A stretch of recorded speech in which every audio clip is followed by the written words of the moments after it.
Okay, thank you guys so much. We are going to get started. Funny, you have to start.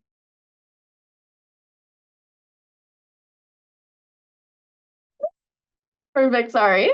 We're gonna start the meeting now. If you guys need to access the agenda, it is at this link here, uvss.ca/agm. Thank you. So before we get started, we just wanted to shout out our advocacy groups and affiliate groups here.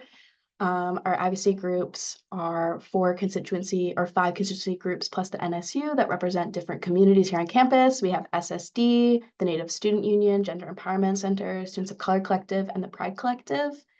And they all have their own separate spaces here in the sub, as well as do their own events and have their own collectives and communities that they serve. And if you fall in with any of these communities, I highly suggest you reach out to them and go take advantage of the spaces that they have and the amazing events they hold for you guys. And then we have 3 affiliated groups, which are in the basement of our building, and that is our campus community garden, our sustainability project, and our anti-violence project. So we're going to call the meeting to order at 3:13 p.m. And we'll get started with an acknowledgement of our territories. So there's just a quick video here.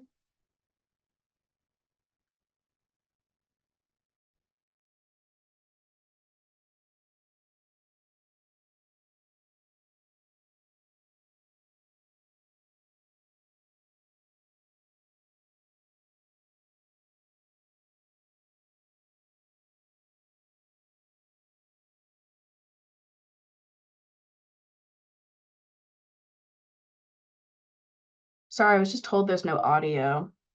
Let's try that again.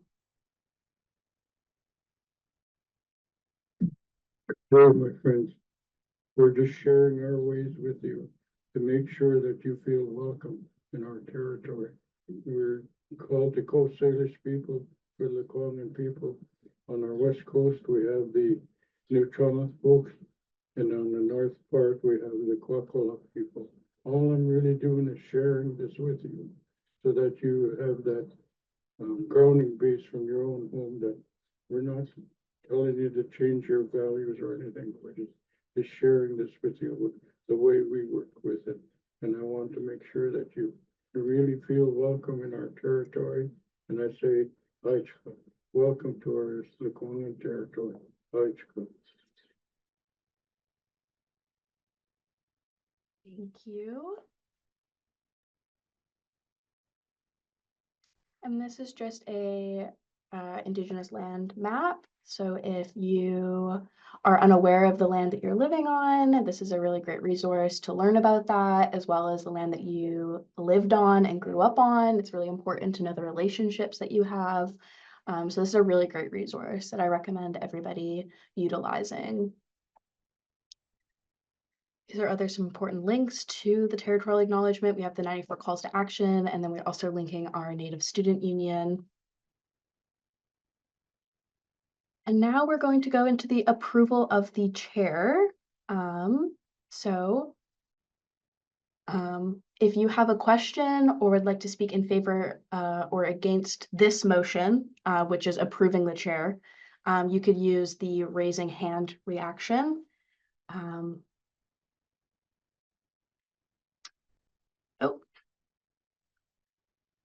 I'll give you guys an opportunity to ask questions, but we just have to wait because we lost quorum. We need 4 more people really quick, and then we can continue this motion.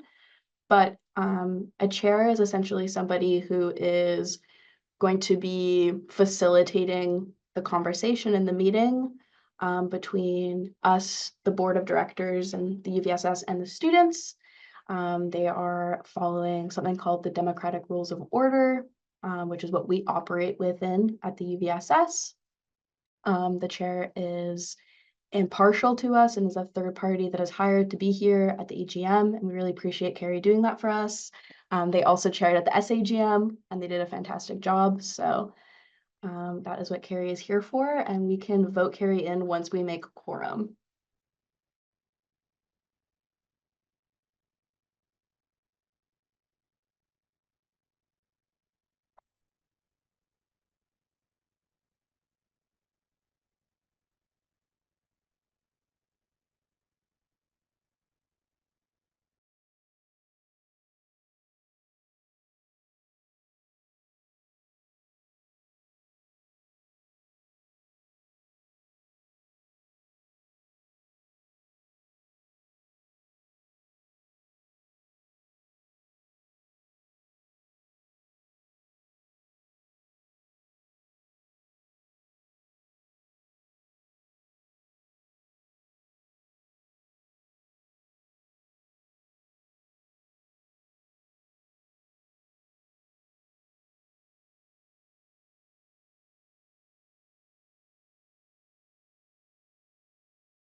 Funny. While we wait, do you want me to just introduce myself to folks? So I Yeah, think we're that's just waiting for a couple more to make quorum. yeah, for sure. Thank you so much. No problem. Yeah, I just wanted to say thank you all for inviting me again to chair a general meeting. I wanted to just give a bit of background for folks who may not be aware. So my name is Carrie Michaels. My pronouns are she and her, and I am coming to you today from Vancouver, which is on the unceded and never surrendered territories of the Musqueam, the Squamish, and the Tsleil-Waututh peoples. The lands are never surrendered under any form of law and remain occupied to this day. I previously was in a executive role at the BC General Employees Union, and I also worked for 16 years as the records coordinator and secretary for the Kwantlen Student Association. So I am very familiar with meetings and how meetings work, how meetings sometimes don't work.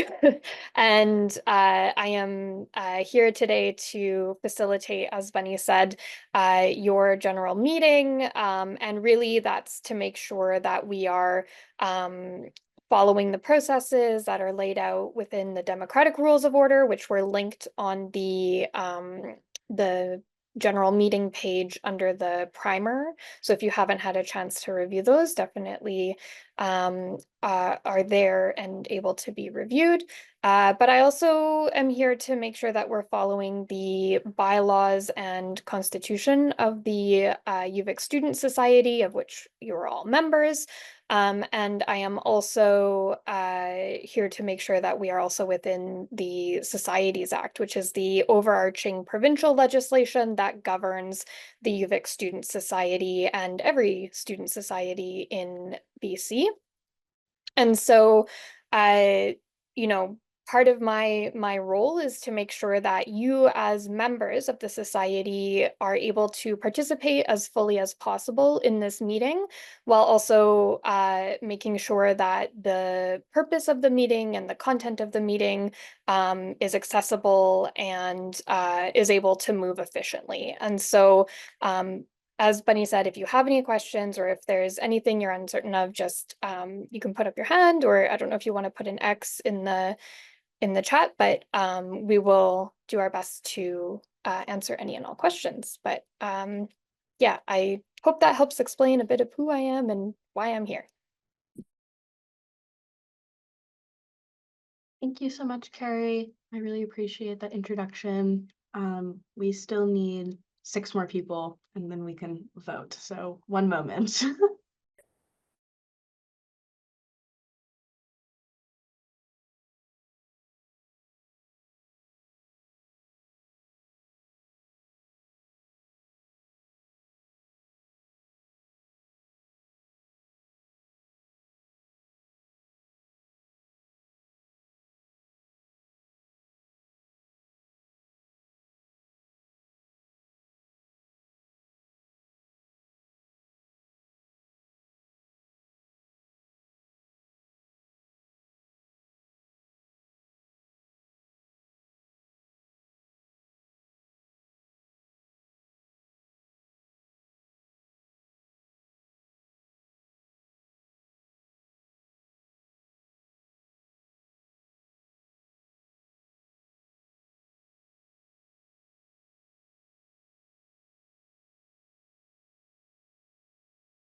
Okay, we're at quorum now, so we can approve the chair. And how we're gonna do that is I'm going to be sending out a poll, and then you guys can vote on that poll, yes or no. You can choose not to vote, and that would be an abstain. And an abstain would be that that vote would go to the majority. So yes or no, if that makes any sense. If anyone has any questions, now is the time. But if we're ready, we're gonna go into a vote to approve Carrie as the chair of this meeting.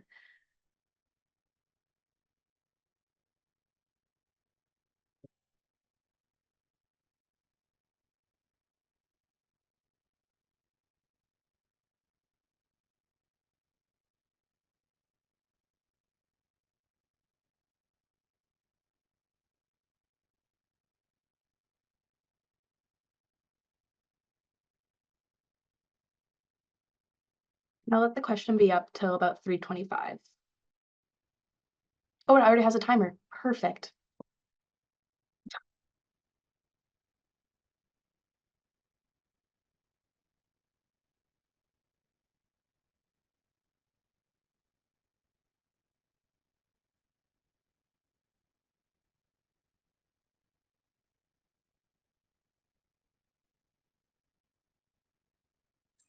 Sorry to interrupt, but how do you vote? Yeah, voting, currently there is a poll up on your screen, hopefully. And that is how you'll vote, is through our poll system. Okay, it could be because I'm accessing it through my phone. I'll see if I can log in on a computer because I'm not getting any polling options on the mobile version. Oh, I'm on a laptop and I'm not getting it either. Me neither.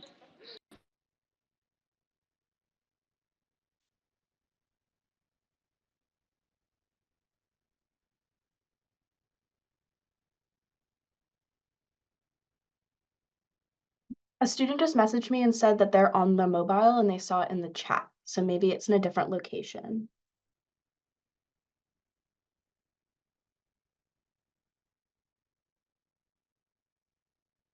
And if you press the more button, you can find it there. Thank you, fellow students on mobile.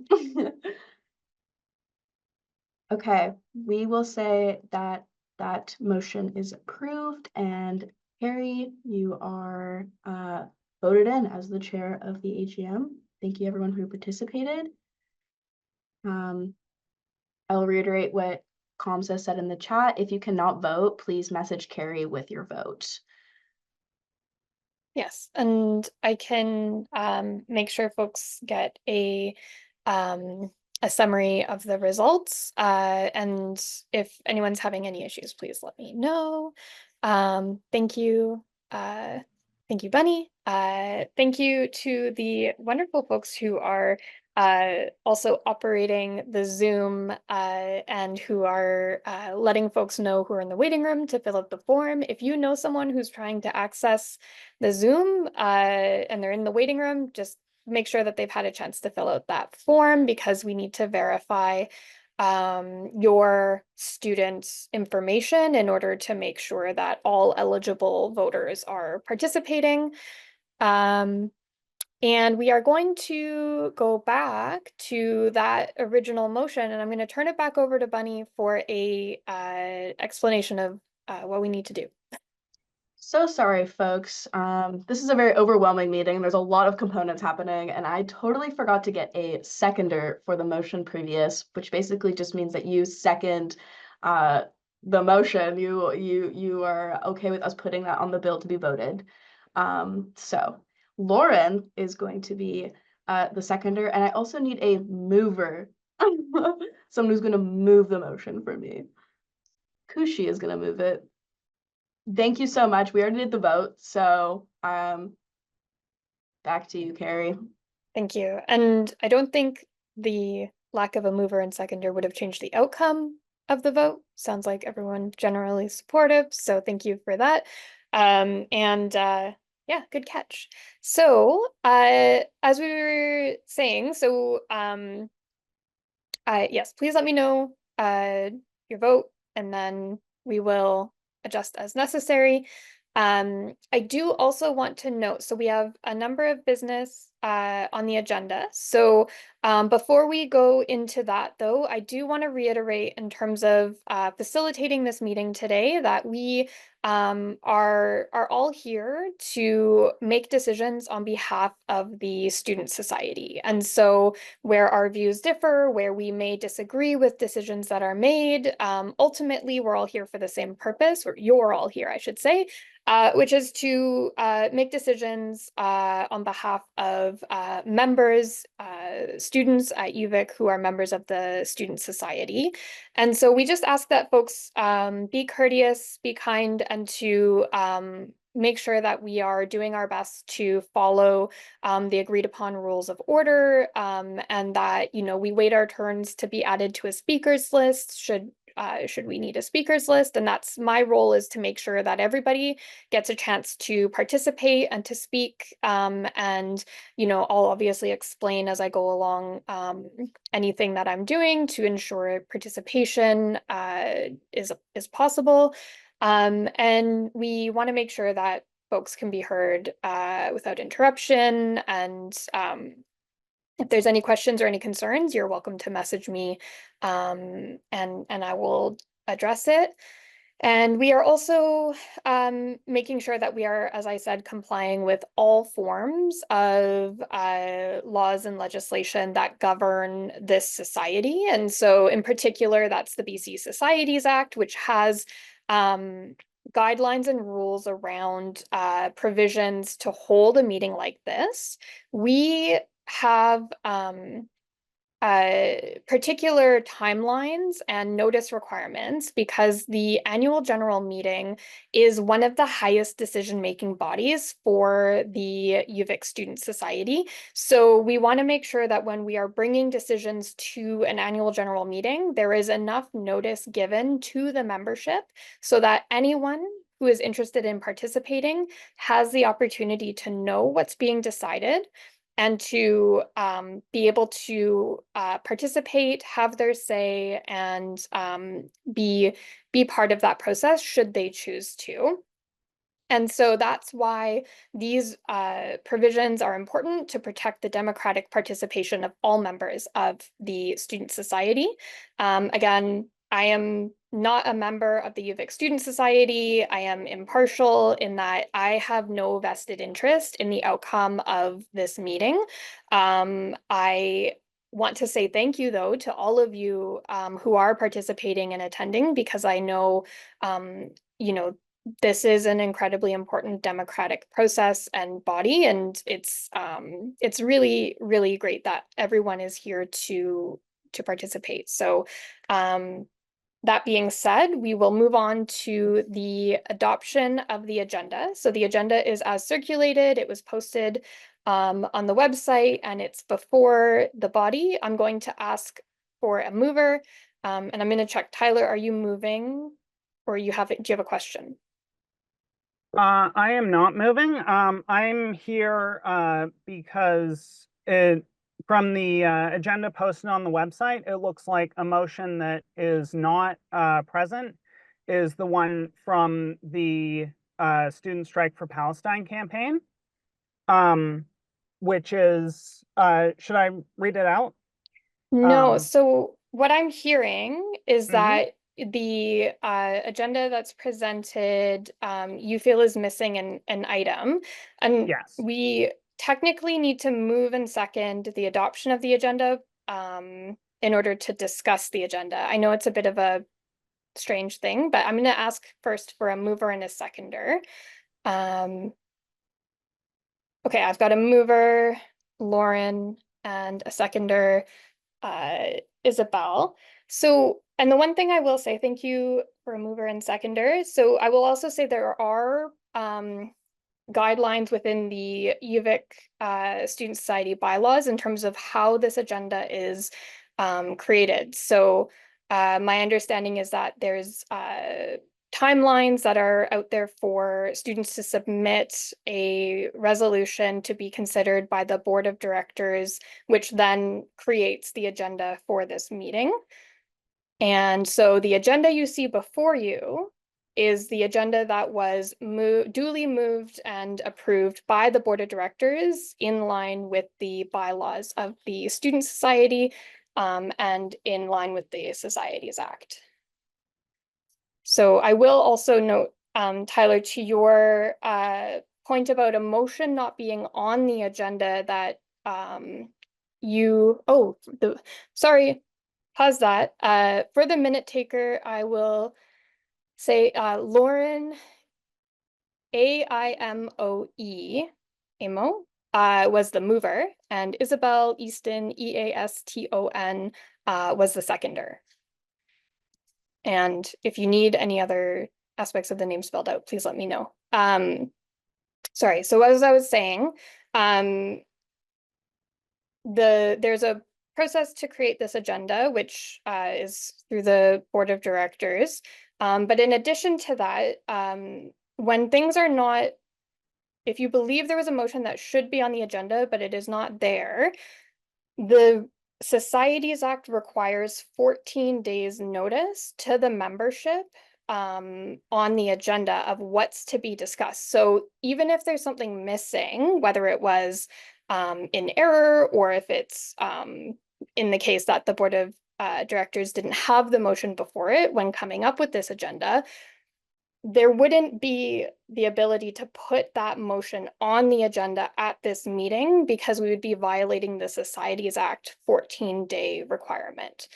So I do want to note that in terms of the agenda as it's presented needs to go forward as presented in order to be in line with the Society Act.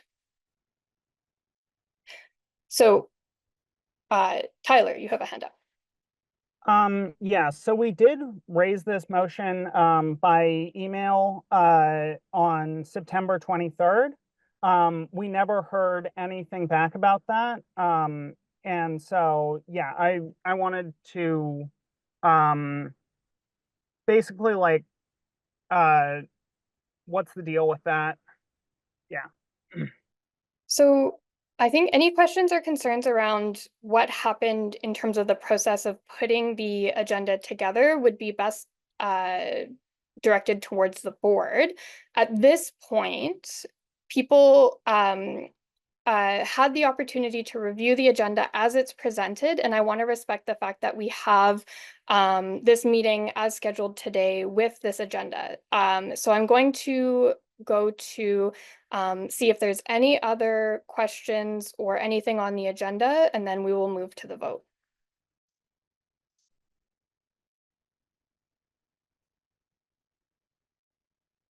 All right, and I'm not seeing any questions in the chat, and I see no further hands.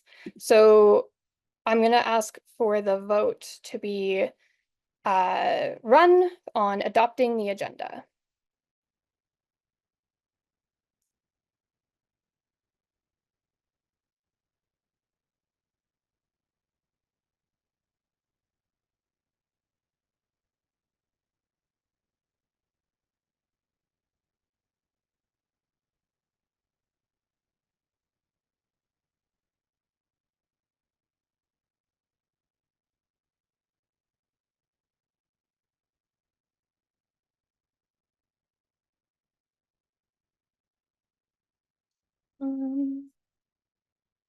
Is the vote closed?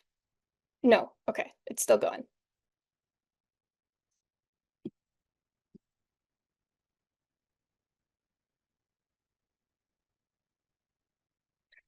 Got it. It's open for at least 1 minute.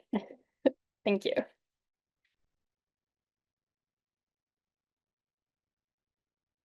I will note there's a hand up, but while we're in the process of voting, I'm just not going to have any questions just because it's, yeah, the format. So please keep your hands up because I will call on you once we've completed the vote.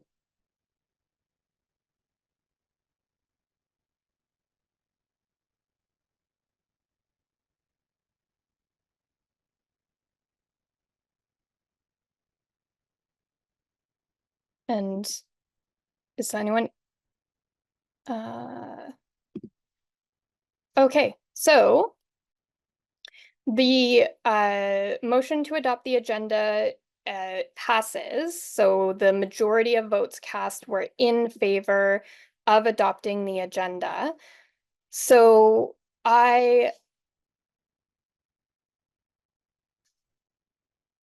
yes, we had the no's that I received in the chat do not significantly outweigh the yeses. I also received some yeses in the chat. So thank you, everyone. And I believe, sorry, I'm just troubleshooting here. The vote results were not shared on the previous percentage. I believe they were. So I just want to let folks know who are operating the Zoom that I believe the previous vote to adopt the chair, me, had the percentages shown as well as this one, but if there was an issue with that, please let me know. So, okay, thank you. I'm sorry if that didn't work for you. So the agenda is approved as presented. I do note that there are a couple hands up, and I wanted to ask for the first with Flora, is this a question about process or is it on the agenda? Yes, a question about process. Got it. Okay, go ahead. I'd like to clarify around the raising of the Palestine concern and the strike. Is this something that can be discussed within the question period at the end of this meeting? My understanding is yes, that would be an appropriate topic for the question period. And is that something that could be voted on as well once it's brought up during the question period? No, so any decision that's made, this is a really good question. Any decision made here needs to have been presented 14 days in advance of this meeting. So any motions, if anyone were to raise anything, would be considered not in order and not valid because they do not meet the Society Act requirements for members to be able to have the ability to participate in that decision making. Does that answer your question? Not quite, because the motion was brought to the UVSS before that 14-day mark. I'm concerned that this motion has not been fully received, or if there's some sort of block within the process of receiving that motion that has made it be not included within this agenda. Yeah, and that would be a question to the board in terms of the process of how they determined and voted on the agenda and the notice they received for motions to be added to the agenda.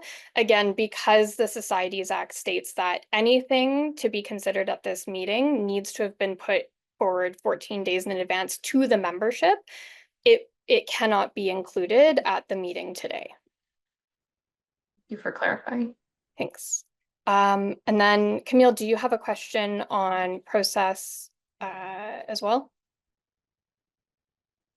Yes, I'd just like to let everyone know that the Student Strike for Palestine movement is leaving this meeting in protest of our motion not being mentioned seemingly for no reason. So anyone who's here to vote yes for that should leave. Point of order. Point of order. I don't know who said that. I was raising point of order. The person was making a speech, not an actual question or issue with the process.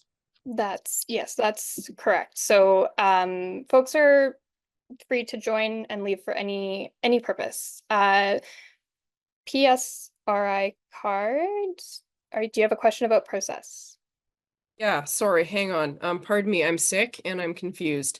So I don't want to go on about this because I know what it's like to deal with an AGM. I get it. We're all tired. There's a lot of things to go through, and it sounds like there's some tea that's going on here too that nobody knows about. And I'm sorry I'm bringing it up. I'm so confused. What is this Palestine thing? What is that? Sorry. So I'm gonna Yeah. stop this because right now we have adopted the agenda. If there are questions or concerns around that, one, it's not an item on the agenda, and two, that can be raised under question period to the board. So I'm gonna go ahead and say, unless there's questions, and I did get a question in the chat about how many votes we need to have a motion passed, which is around process. So I'm gonna go to that question, which is to say, because quorum is 110, I believe, we need a majority vote for an ordinary motion to be passed, which would be adopting the agenda, that sort of thing. So of the votes cast, it would simply be 50% plus one.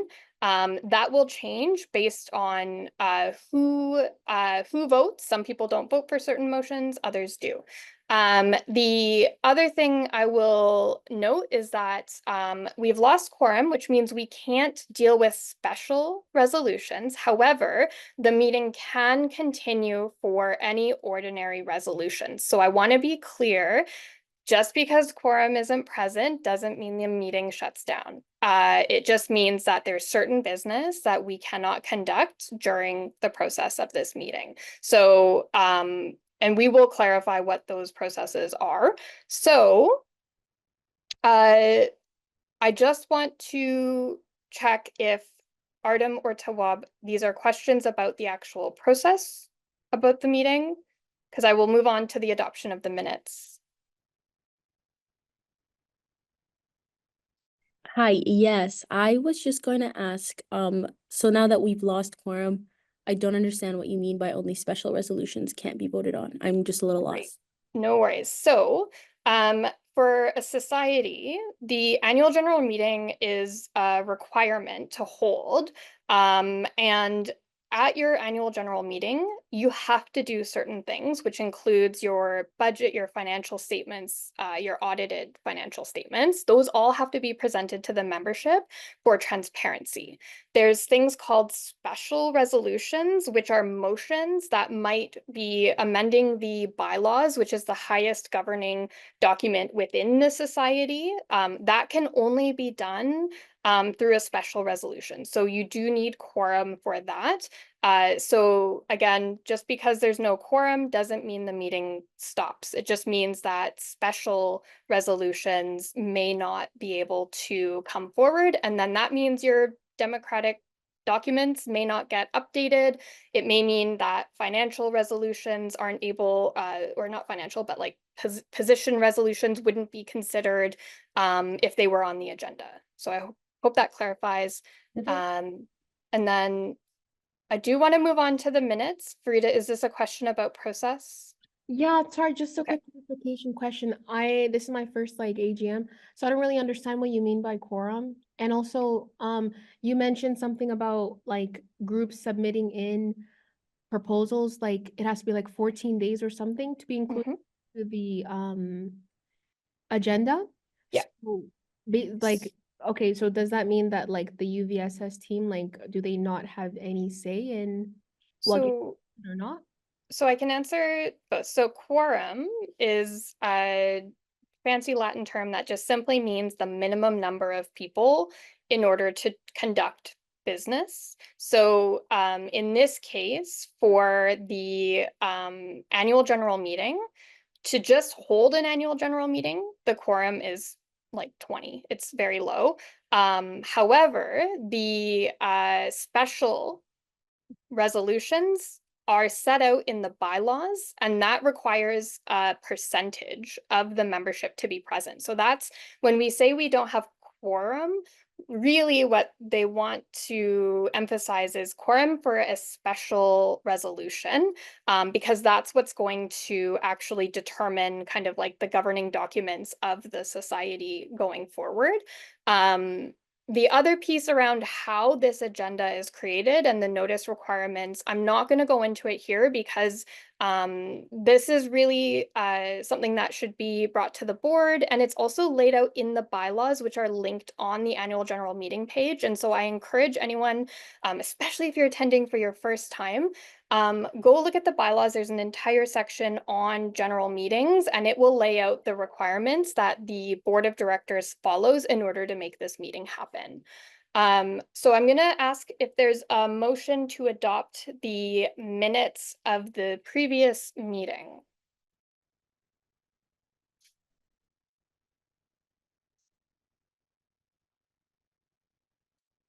I have Kelvin Lee is moving. Is there a seconder? And I'm gonna ask if the poll could be closed. Okay, we got a seconder with Kushi Wadwa. Thank you. Sorry. Okay, we can redo the poll. Thank you.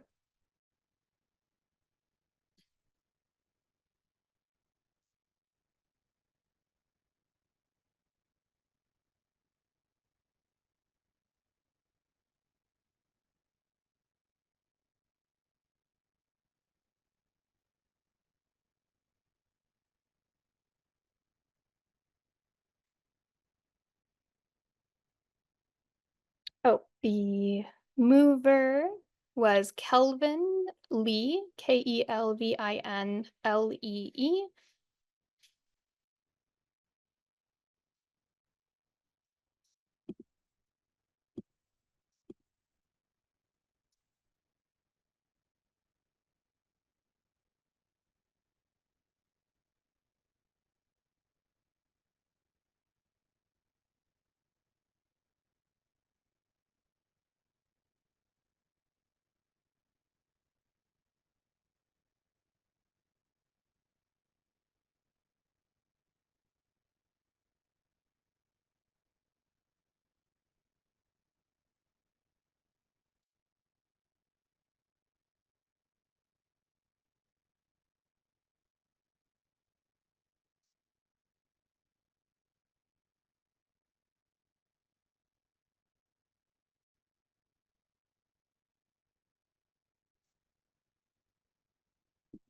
Oh, okay, sorry. So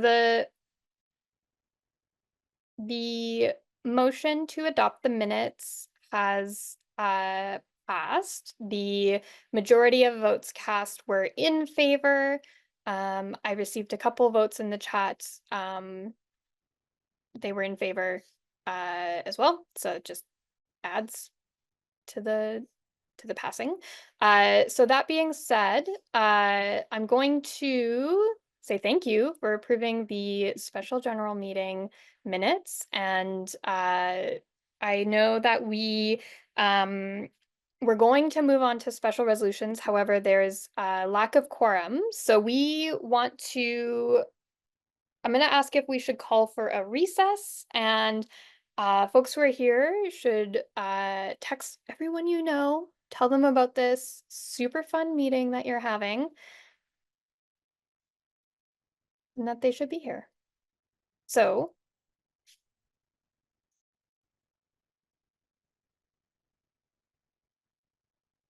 anyone opposed to recessing for 5 minutes? I say with a raised voice in case anyone's like, okay, motion to 5-minute recess. Thank you. That's moved Sarah Buchanan, seconded Isabel Easton. And is there anyone opposed to recessing for 5 minutes? Seeing no one racing to tell me they're opposed, I'm going to go ahead and say that Okay, so we're going to go to a vote on recess. Am I able to get a vote up for?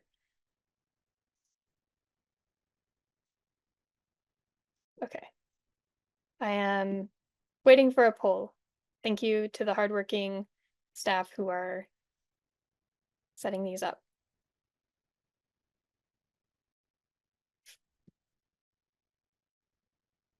We need longer than 5 minutes.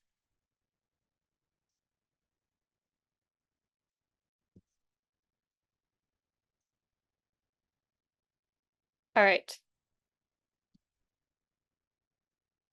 I will, if we recess for 10 minutes, I'm gonna ask you to reset the poll, and just to be clear, can I get a motion to recess for 10 minutes?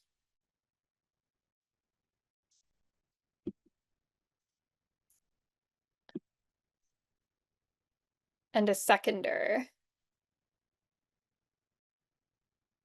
Okay. Kushi Wadawa moves. And Sarah Buchanan seconds. Thank you. Okay, we will go to the vote on recessing for 10 minutes.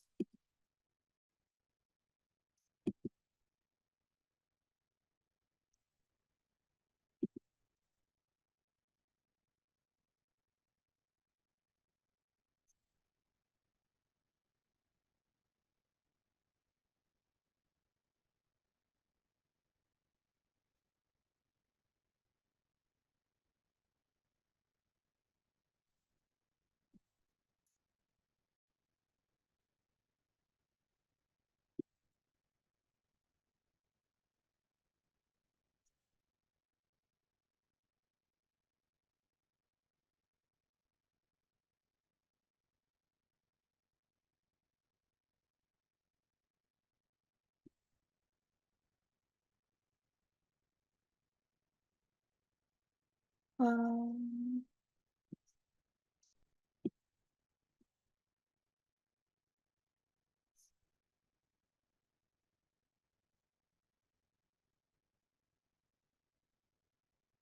all right. It looks like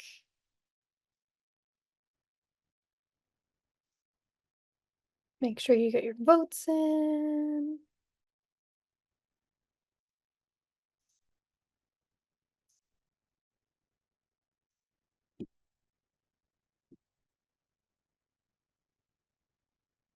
Okay.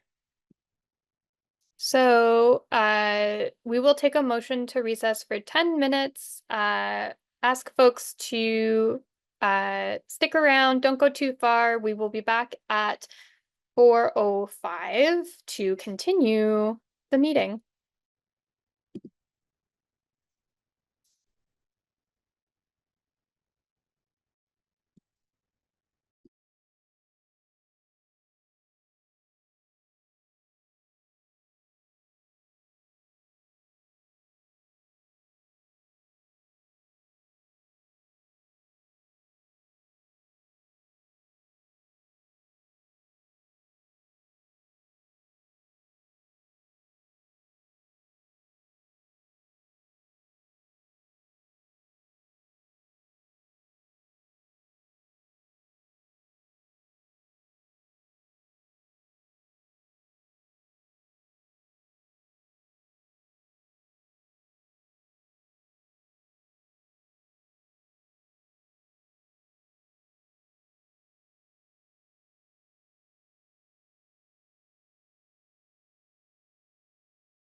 So we should be coming back to order after the recess, and hopefully it looks like more folks are joining, and we've got some folks in the waiting room, so keep encouraging students to attend, and also make sure that they're filling out the forms so that they can be verified. And I'm going to go back to so we just did the minutes, and we will be moving on to we have we're still waiting for quorum. So I'm gonna ask if Bunny, do you have anything you want to do right now?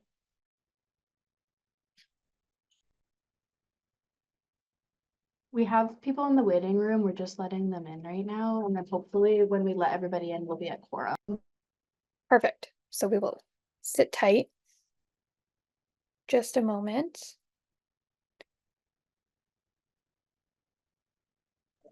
I think I accidentally went past a prize moment. So we're going to go back and give out a prize while we're waiting to bring people in.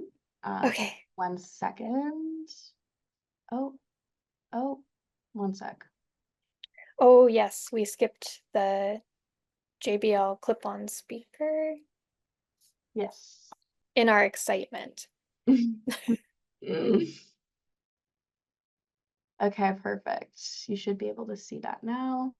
So while we're waiting, we're just going to draw a name. It is done by a name randomizer tool.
Okay, we have drawn the prize, and congratulations to Kyron Buhler for winning the GBL.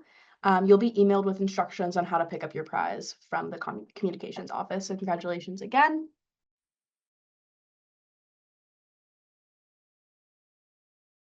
It looks like they're still admitting folks in the waiting room, so we'll give them a second.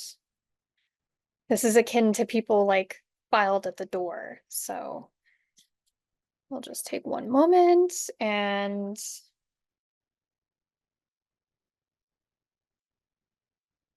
We will.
Okay, looks like we are at quorum, so we will proceed to the special resolutions. So while they're getting the slides queued up, the first resolution is the faculty student societies change of name. So I will read the motion. It says, the faculty student societies are important groups on campus that provide community services and resources for students, whereas the title Faculty Student Society was changed 2 years ago, and there is confusion amongst members, faculty, and community members on faculty student societies, whereas we want to systematize the faculty student societies so there is one cohesive name.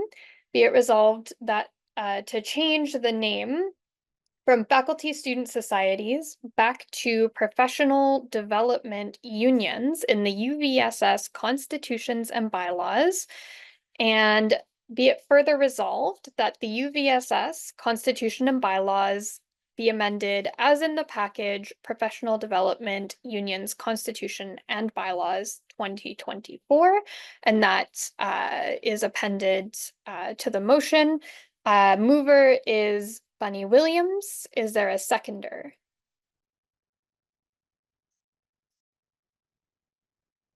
Seconder is Isabel Easton.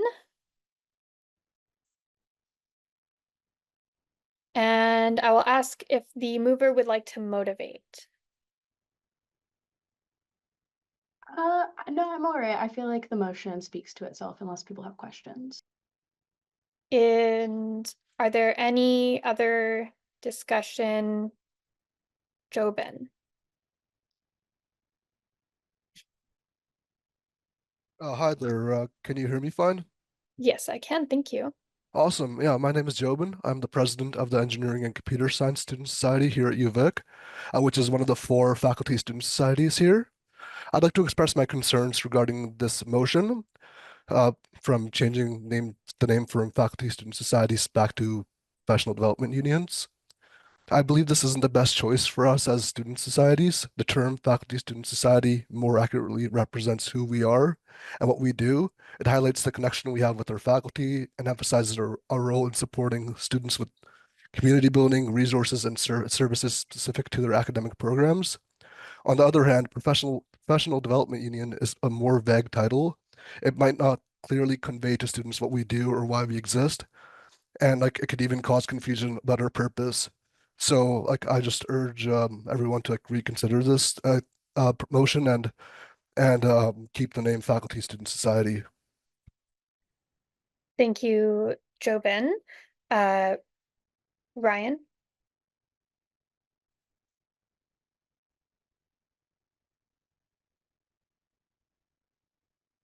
No? I can't hear you if you're talking.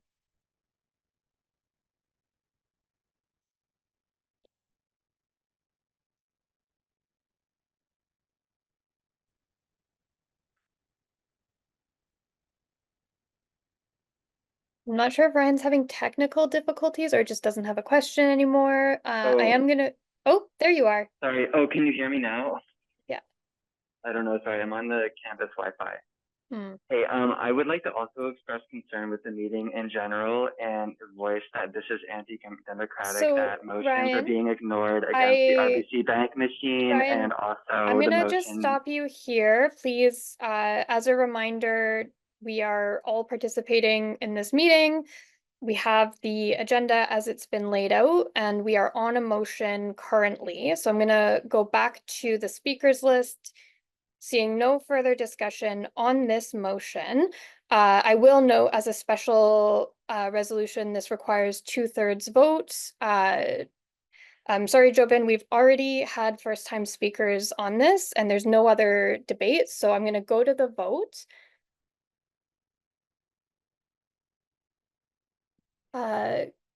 Kelvin. Point of order, I believe that we have now dropped below quorum. And if the participants say 111, some of those participants in the Zoom meeting are non-voting members. Okay, thank you. So at the time, yes, we have dropped down. 114 would be the number we need for quorum, including the staff who are present. So thank you for noting that. I will pause on this vote. We just need one more participant. So unless there's any other speakers to this, I will also ask the mover if they wish to do mover's privilege in terms of the reasoning behind this.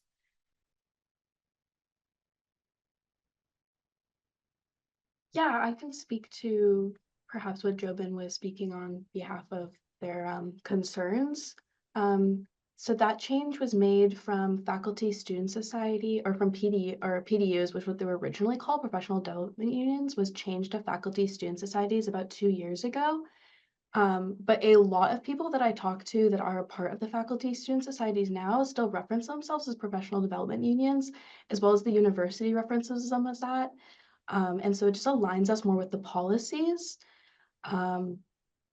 with the universities. So that was my reasoning behind the change. Yes, thank you.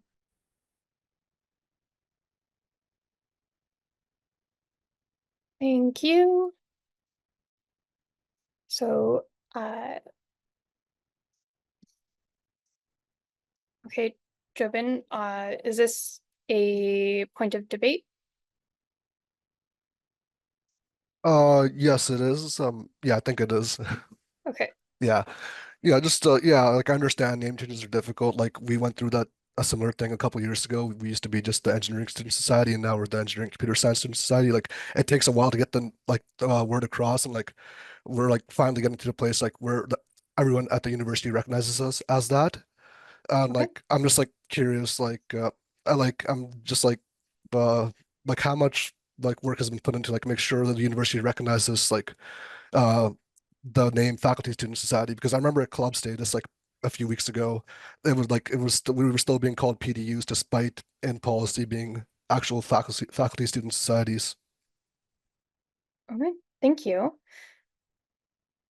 Any further discussion? Seeing none, we do have quorum. I will ask for the vote to be opened. And this is 2/3 required to pass this. So I'll ask folks to start voting.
Okay, so the poll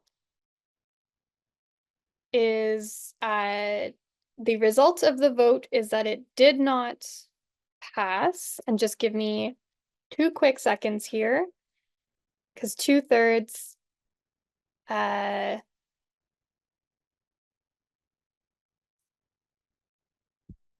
you make me do math. It's fine.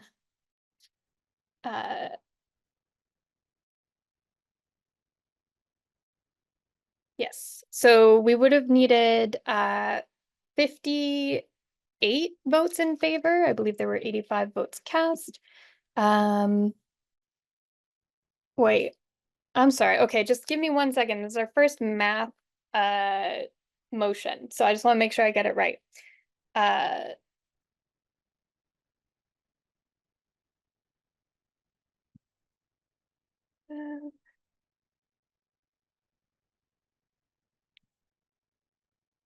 65.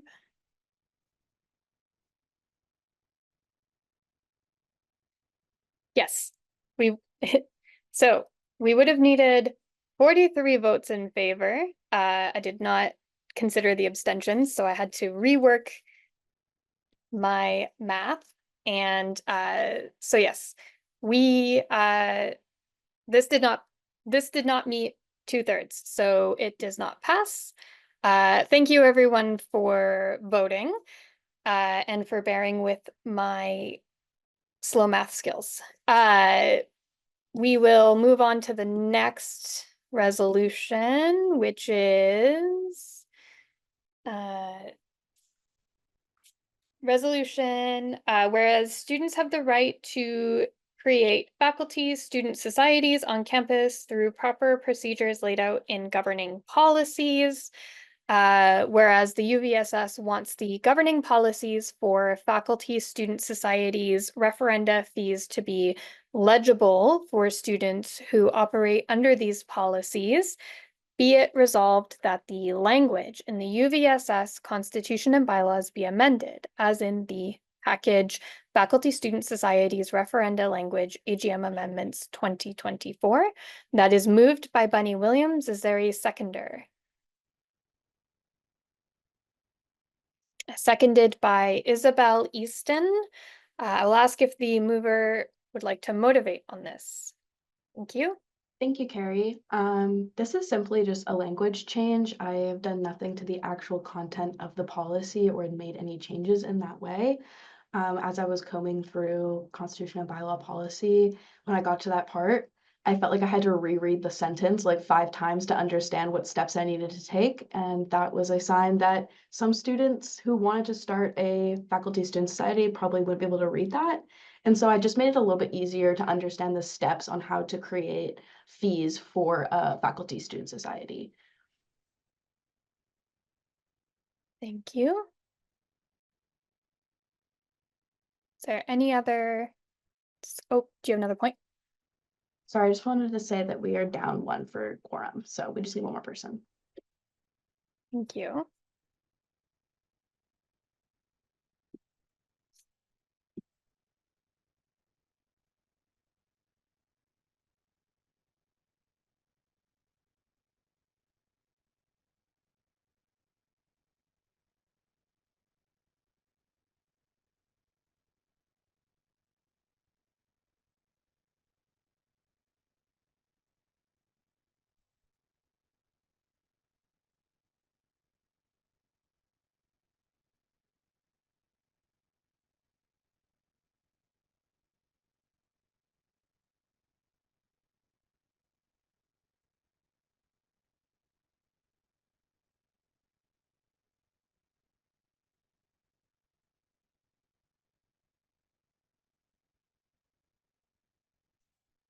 Okay, while we're waiting for quorum, do you mind if we do a quick prize carry?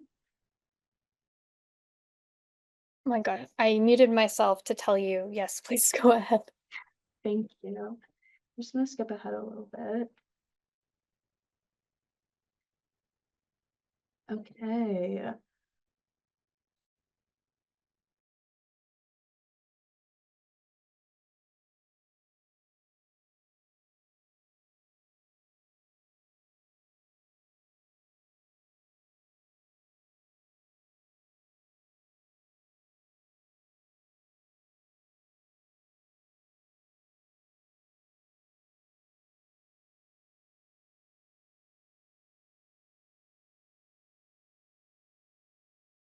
Just waiting to put the names into the randomizer tool.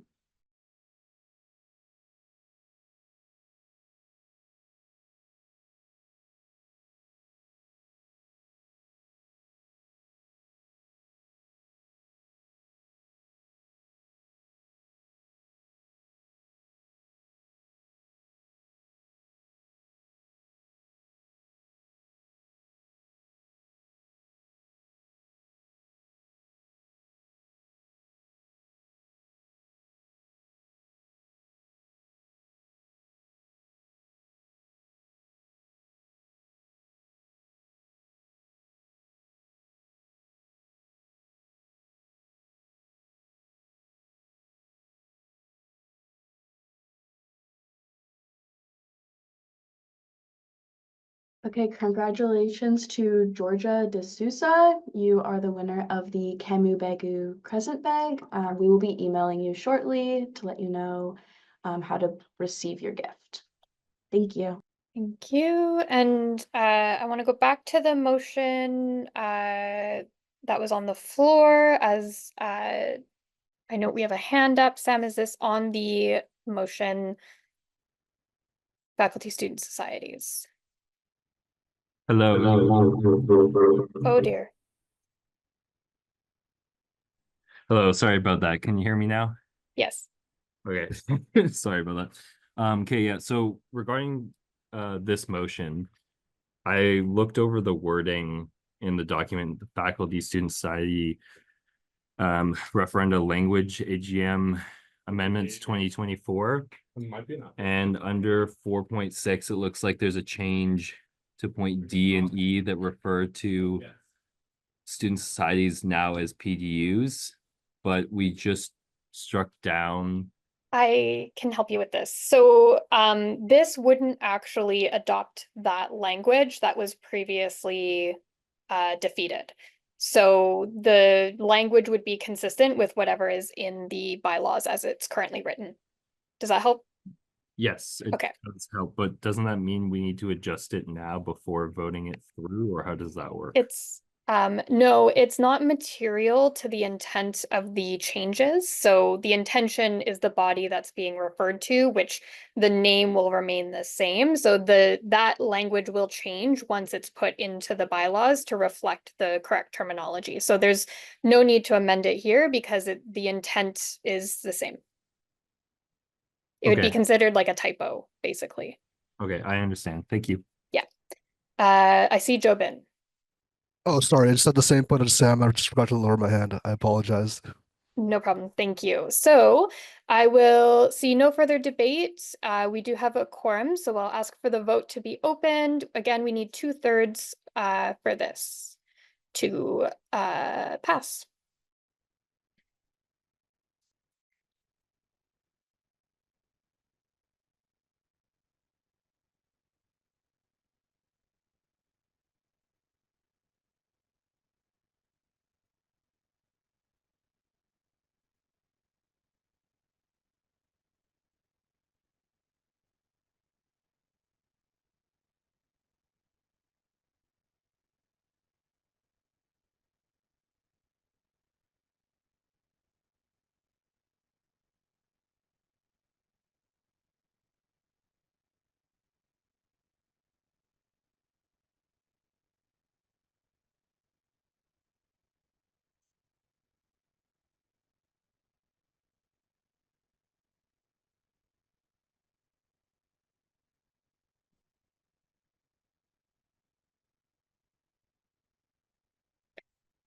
Okay, so the results are that this motion carries with 2/3 in favor. Thank you for not making me math this one. No pressure though, vote how you want to vote. Happy to sharpen my skills. Next motion is whereas the UVSS wants to break down as many barriers as possible for students to join student government and advocacy, whereas faculty directors are a great way to promote diverse representation on the UVSS board of directors, it has created barriers for students to participate due to how particular the requirements are to fill a seat and the nature of some faculty's busy programs. Whereas we want every faculty to still have a seat to participate in the UVSS Board of Directors while also not hindering other students who want to participate, be it resolved that the UVSS Constitution and bylaws be amended that in the event a nomination period is extended by any faculty director positions which receive no nominations are withdrawn or removed, equivalent director at-large positions will be added for the remainder of the election. Be it further resolved that the UVSS Constitution and bylaws is amended as laid out in the document AGM Faculty Directors Election Amendments 2024. That is moved by Bunny Williams. Is there a seconder?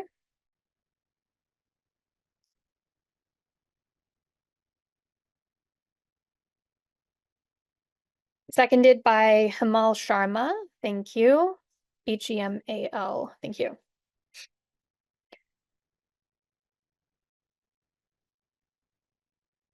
Okay, so any discussion, motivation?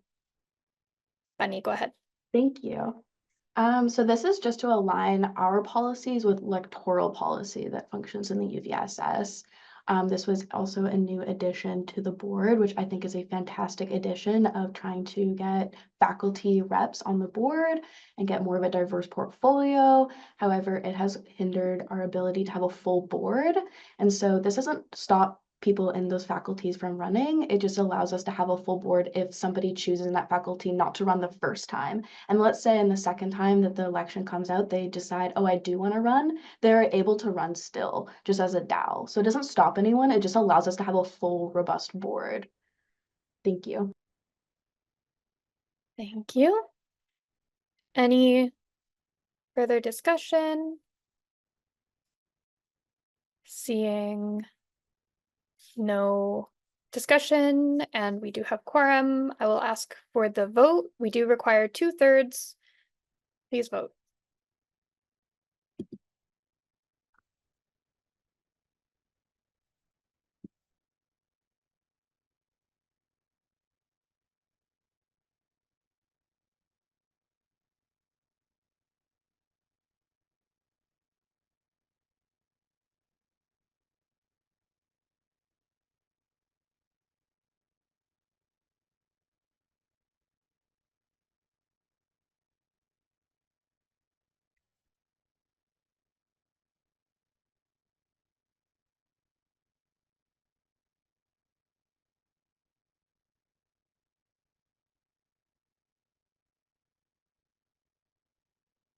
Point of order, I think we've lost quorum again.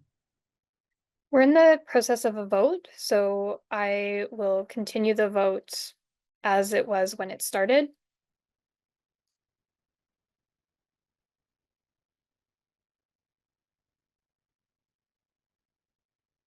People may come and go during the meeting, but I think once we enter a vote, it's important that we go through with it.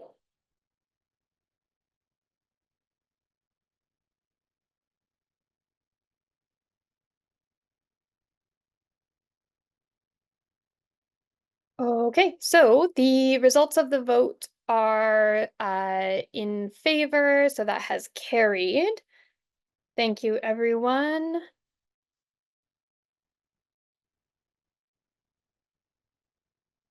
And am noting, thank you to the member, we do not have quorum yet for the next motion.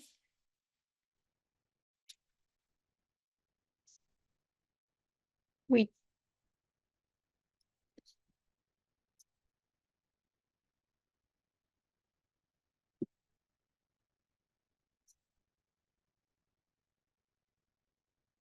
only have one more motion.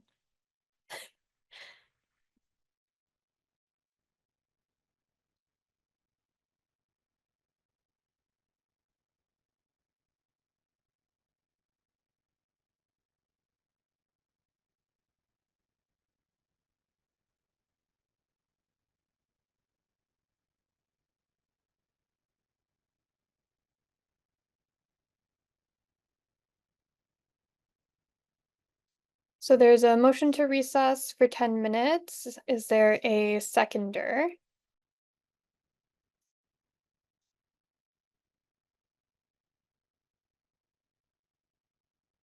Seconded by, okay, motion from Kushi Wadwa, seconded by Sarah Buchanan. Is there anyone opposed to recessing for 10 minutes? Okay, so I'm going to ask for a poll to be set up as we have opposition.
Okay, so it looks like the motion to recess has carried and we will take 10 minutes. So we will be back at 4:51. Thank you.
And it looks like we have a couple folks in the waiting room, so I'll just give a moment for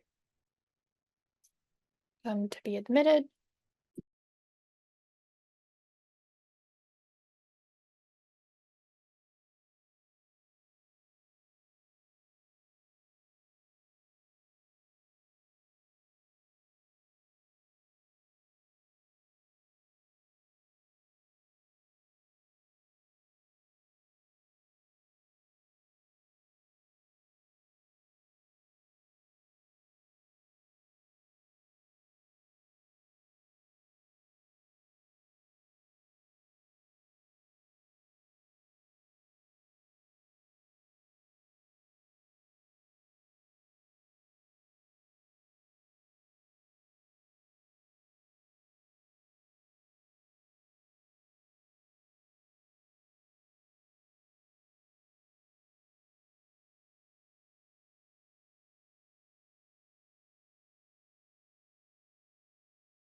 All right, I see no one else in the waiting room. We are at 113.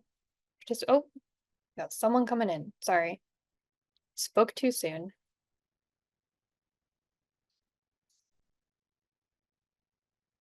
All right, so seeing as quorum's met, I will read the motion. Whereas the Pride Collective changed their name 2 years ago at an AGM, whereas language in our board of directors policy and constitution and bylaws is not systematized with the name change. Be it resolved, the UVSS Constitution and bylaws amend the language in the document AGM Pride Collective Constitution and Bylaw Amendments 2024. Moved by Bunny Williams. Is there a seconder?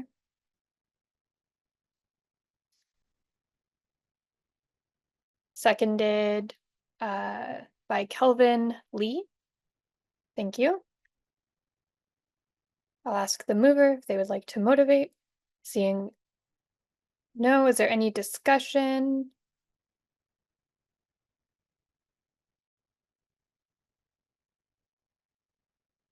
Okay. Going to the vote, we need 2/3.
Okay, so that is carried.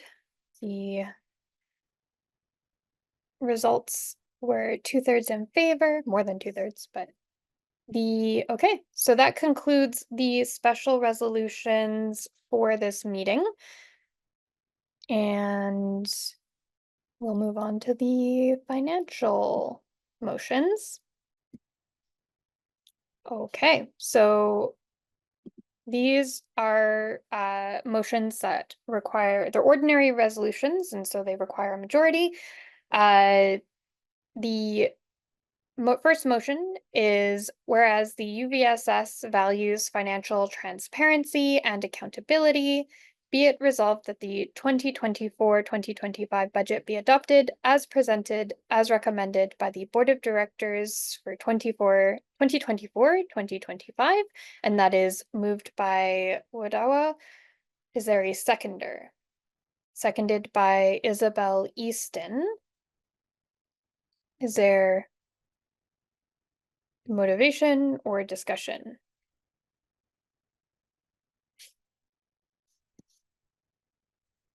Sorry, just noting we have a point of information. Do ordinary motions require a higher quorum or 20 people?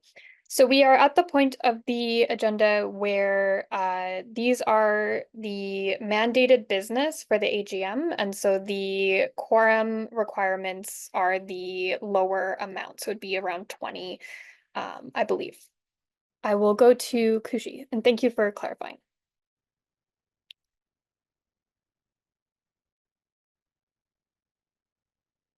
And you're muted, and thank you. Sorry, thank No you worries. so much.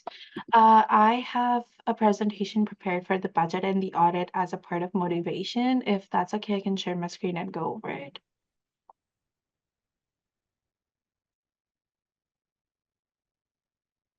Awesome, thank you. I will share my screen right here. Hoping everybody can see this.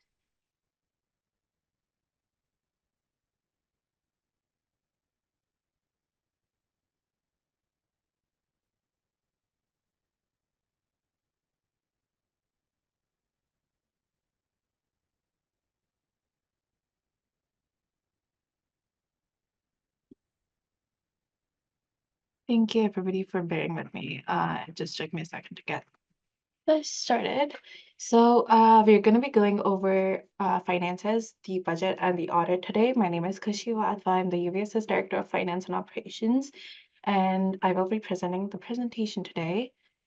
We will be covering UVSS audited financial statements, the UVSS fee breakdown, sub-businesses and services, and their past performance and the budget for the upcoming year. Moving on. What is an audit? It is an independent third-party assessment of our financial records, ensuring compliance with Canadian accounting standards for nonprofits. What does that basically mean? That means that an independent third party came in, checked our books to ensure that we were correctly recording and reporting our finances.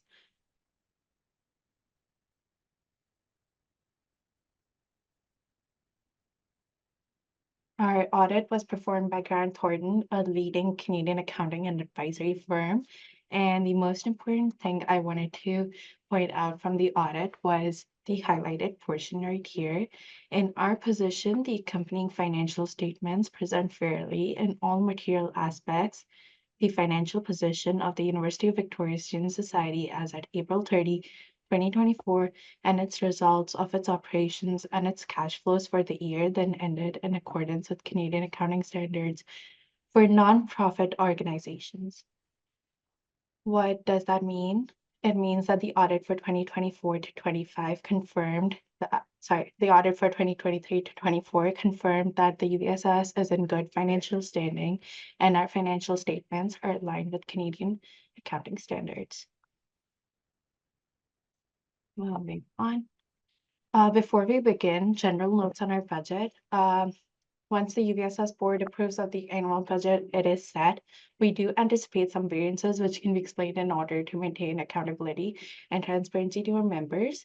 The budgets are created by taking into account historical spending patterns as well as projected or anticipated expenses. Our fees are restricted fees, which means that we cannot use the fee for anything except for the set purpose. For example, if the fee is dedicated towards cause X, it cannot be used for cause Y. It can only be used for cause X. As a registered non-profit society, we cannot budget for ongoing surpluses. As a social enterprise, all our money spent in this sub goes back to serving students via our various projects. We are also in the middle of bargaining with USW 2009, sorry, and hence we do not know what labor costs will look like for this upcoming year, which makes having an accurate forecast of our finances a bit difficult. Going over the budget format, the budget is broken down into 5 main parts. The membership fees as specified in slide 9, food and beverage operations, other business operations, support and administration services, and board of directors. Going over some basics of the budget. Brackets around specified dollar amount indicate a deficit. Surplus means that the revenue we receive is more than the spending. Deficit means that when our spending is more than the revenue. And cumulative means that we are combining previous periods of time totals to find present values or totals. Where does my UVSS fee go? The UVSS fee goes towards various different projects, and as I already mentioned, this is restricted fee. If you'd like to see the full description of each of these fees, please go to our website and feel free to watch it there. It's right here. The total fee for full-time students is $81.50 and $40.72 for part-time students. Moving on to sub-businesses and services. Before we begin, again, some general notes to be noted. A portion of our labor costs were covered by Canada Emergency Wage Subsidy during the pandemic years, but since it is no longer available to us, our labor costs have increased significantly as compared to previous years. Cost of produce and supplies is going higher and higher. Our focus this year is to use social media content to promote sub-businesses as much as possible. In the upcoming slides, you're going to see in the graphs, green is going to be denoted for revenue. Total expenses, which include labor, cost of sales, and other expenses, are denoted by pink. The net revenue line is going to be denoted by a dark blue, and darker shades of pink and green are used to denote their budget for the upcoming school year.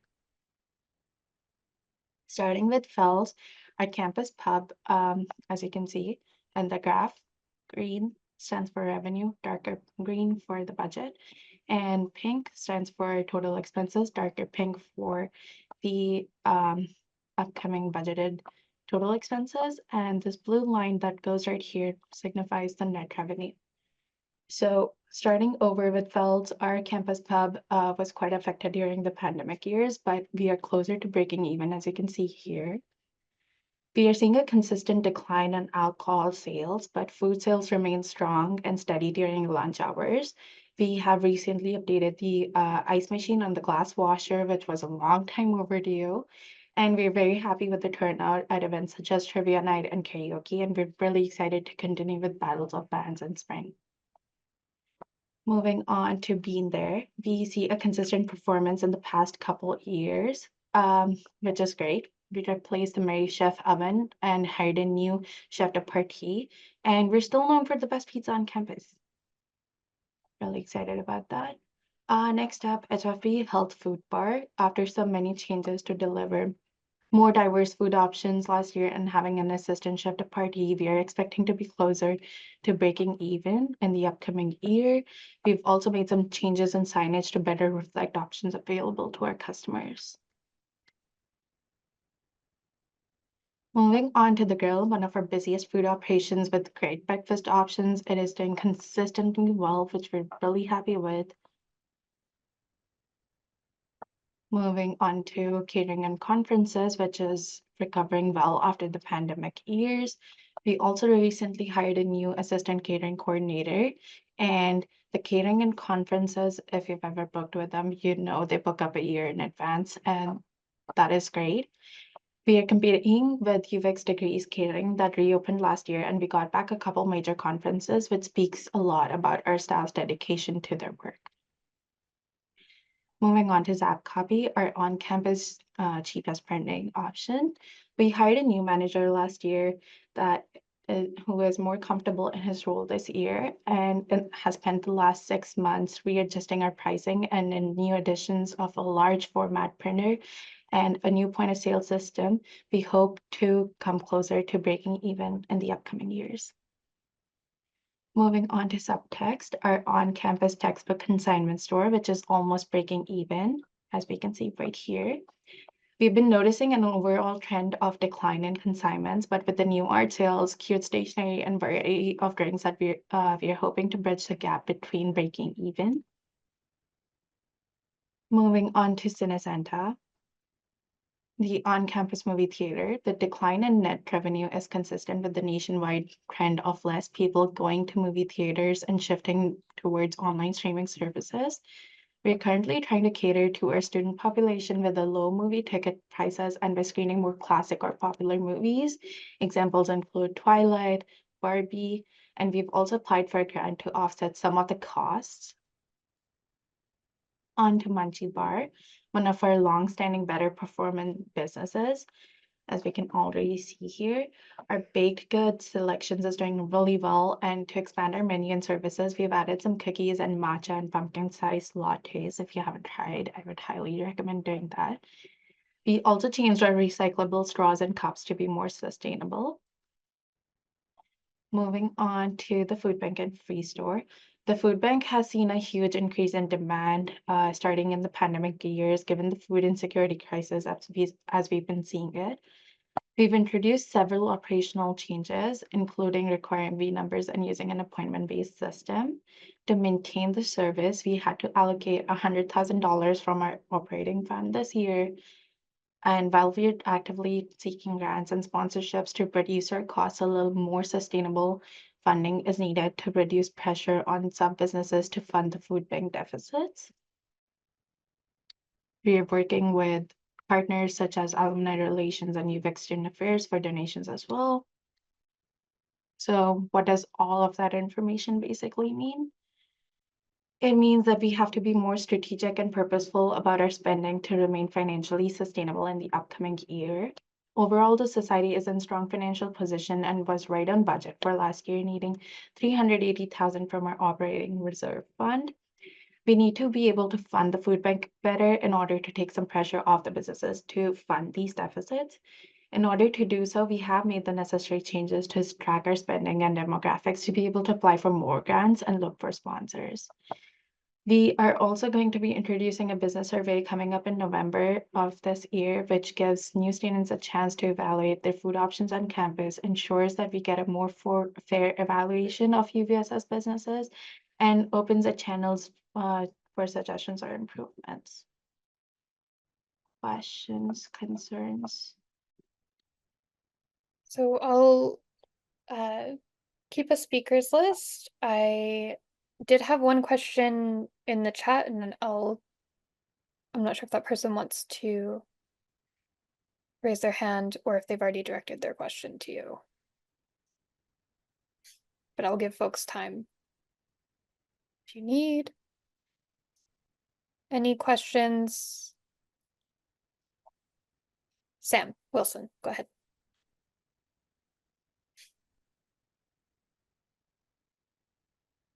Hello, sorry, can you hear me again? Yeah. Okay, perfect. Yeah, so I texted you the question because I thought it might be easier than saying it aloud, but since we're here, on page 14 of the budget, there's a line for the Vancouver Island Public Interest Research Group, and it has $3 per student going towards it, but there's no 2024 total. So I was wondering why the total's omitted and where the money is going. Can I get back to you on that question by email? Is that okay with you, Sam? Sure. Thank you. Can I ask you to put your email in the chat, or you can send it to me and I can get back to you? Yeah, I'll send it to you directly. Thank you.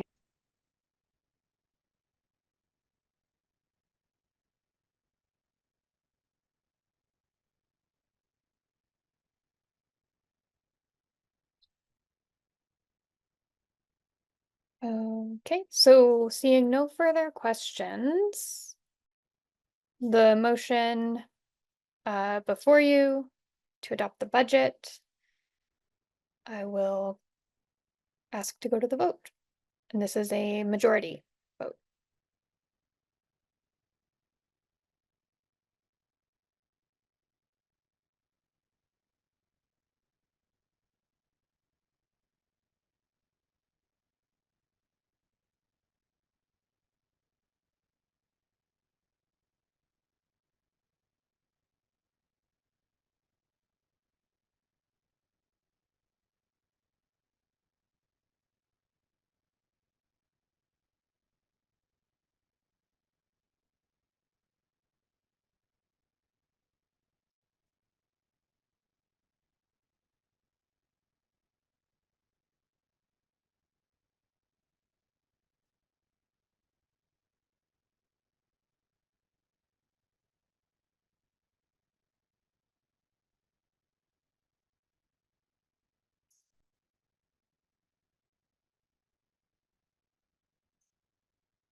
Okay, so the motion is carried, budget adopted. Thank you, everyone.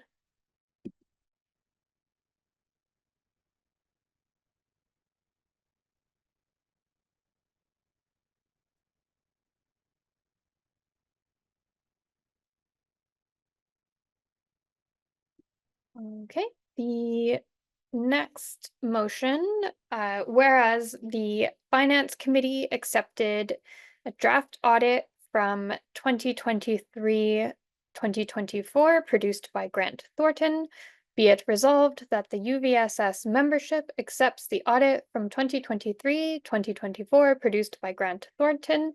This is moved by Wadwa. I will ask for a seconder. Seconded by Hamal Sharma. Thank you.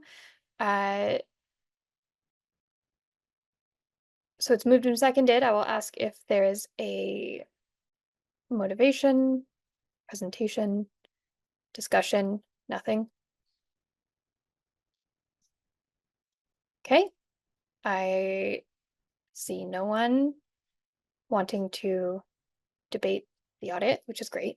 So I mean, you're welcome to debate anytime. So seeing none, we will go to the vote. Sorry, I was taken aback.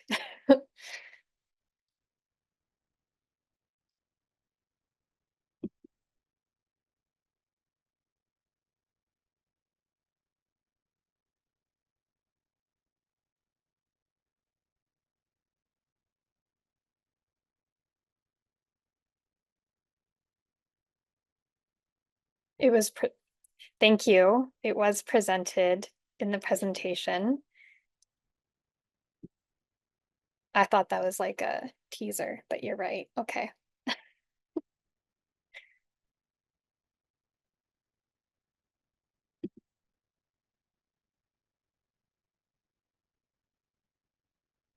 People demand more audit. No. Kidding. Terrible AGM humor. I'm sorry. We're almost through.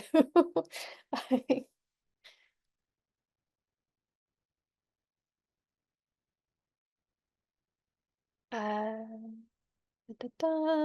Looks like folks got their votes in. And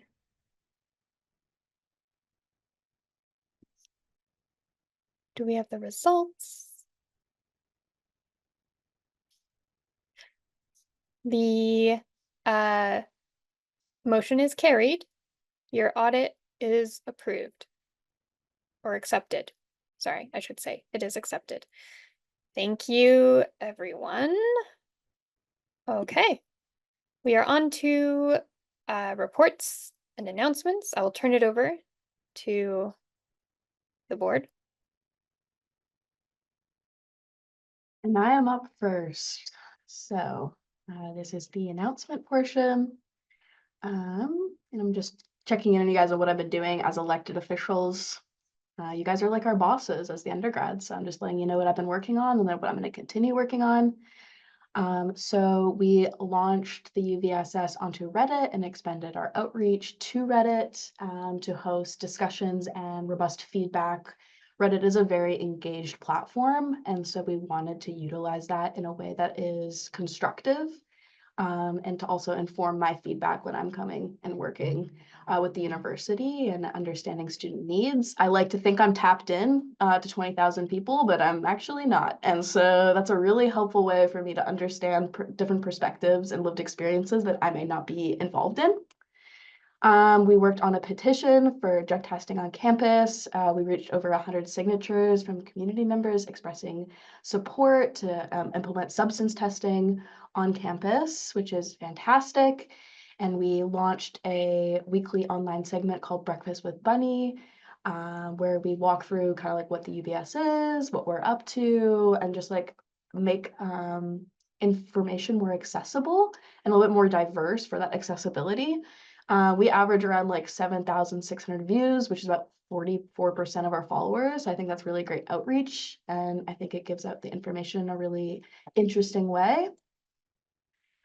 We started doing like what's next at the UVSS by highlighting every Monday different student groups, events and stuff like that. So we have clubs and course unions and different community services send us the events that they're doing that week, and then we promote it through our Instagram because we have about 10.7 thousand followers. So we would love to amplify student groups on campus using our platform.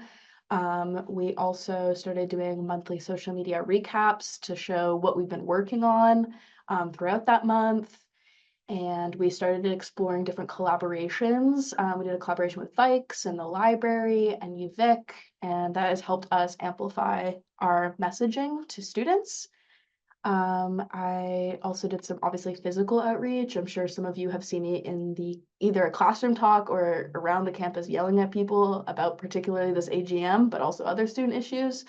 So at the beginning of the year, I did over 4 speeches about the UVSS and the service we provide to about 4,000 students.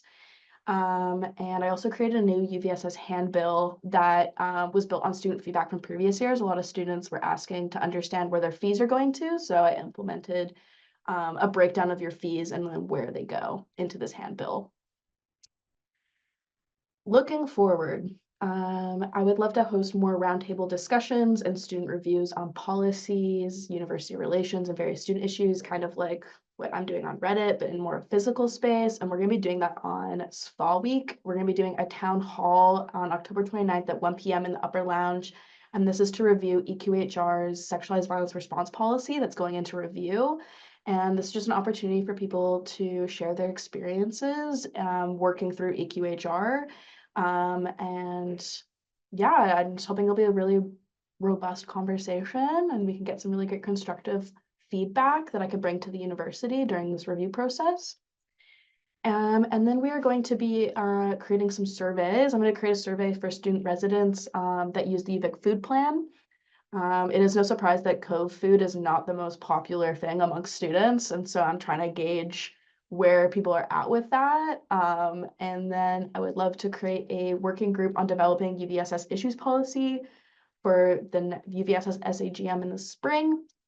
And then I would like to incorporate on the street style interviews on our Instagram During the summer, there's not as many students here. So now that it's the fall and the spring, I want to take advantage of the demographic here and interview them and also gauge what students are talking about, what's on their mind, etc. And then university relations accomplishments. I've been working a lot on harm reduction on campus. So I worked with the Office of Student Life to establish 80 naloxone boxes around residents during the summer. And then I worked with the UVic Wellness Center to reopen the harm reduction closet in the sub. And then I also worked alongside with Izzy on a provincial campaign for naloxone in BC. And then I also helped develop UVic's wellness website. I worked in partner with SSD to get wheelchairs on campus. And then I worked with campus security in the Office of Second Life during the encampment period to ensure students' freedom to protest was respected. Oh, and I also fostered a relationship between Oak Bay, Victoria, and Saanich Recreation with UVic during the McKinnon Pool and gym closure. What to look forward to? We'll be completing a budget proposal to UVic for the UVS Food Bank to receive more funding from UVic, actually funding at all. We're going to be doing some storytelling within UVic. I'm going to work with UVic on developing new ways to engage students in the policy review process. Storytelling is an incredible way to show issues within policy through lived experience. I think that's like missing within traditional surveys. So having more robust conversations, and then again, continue to advocate for for substance testing at the UVic Wellness Center or just general on campus. Oh, and one more. I do a lot. I was talking about how doing a roundtable. We're going to be advocating to include off-campus incidences and interpartner violence in the EQHR sexualized violence response and prevention policy review. All right. Kushi.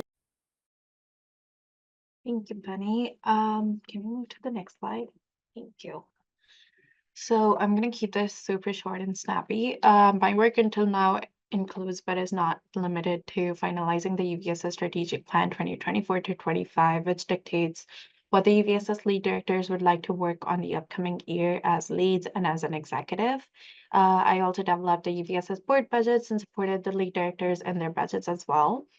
We are currently in labor union bargaining with USW Steelworkers 2009. That's been on process.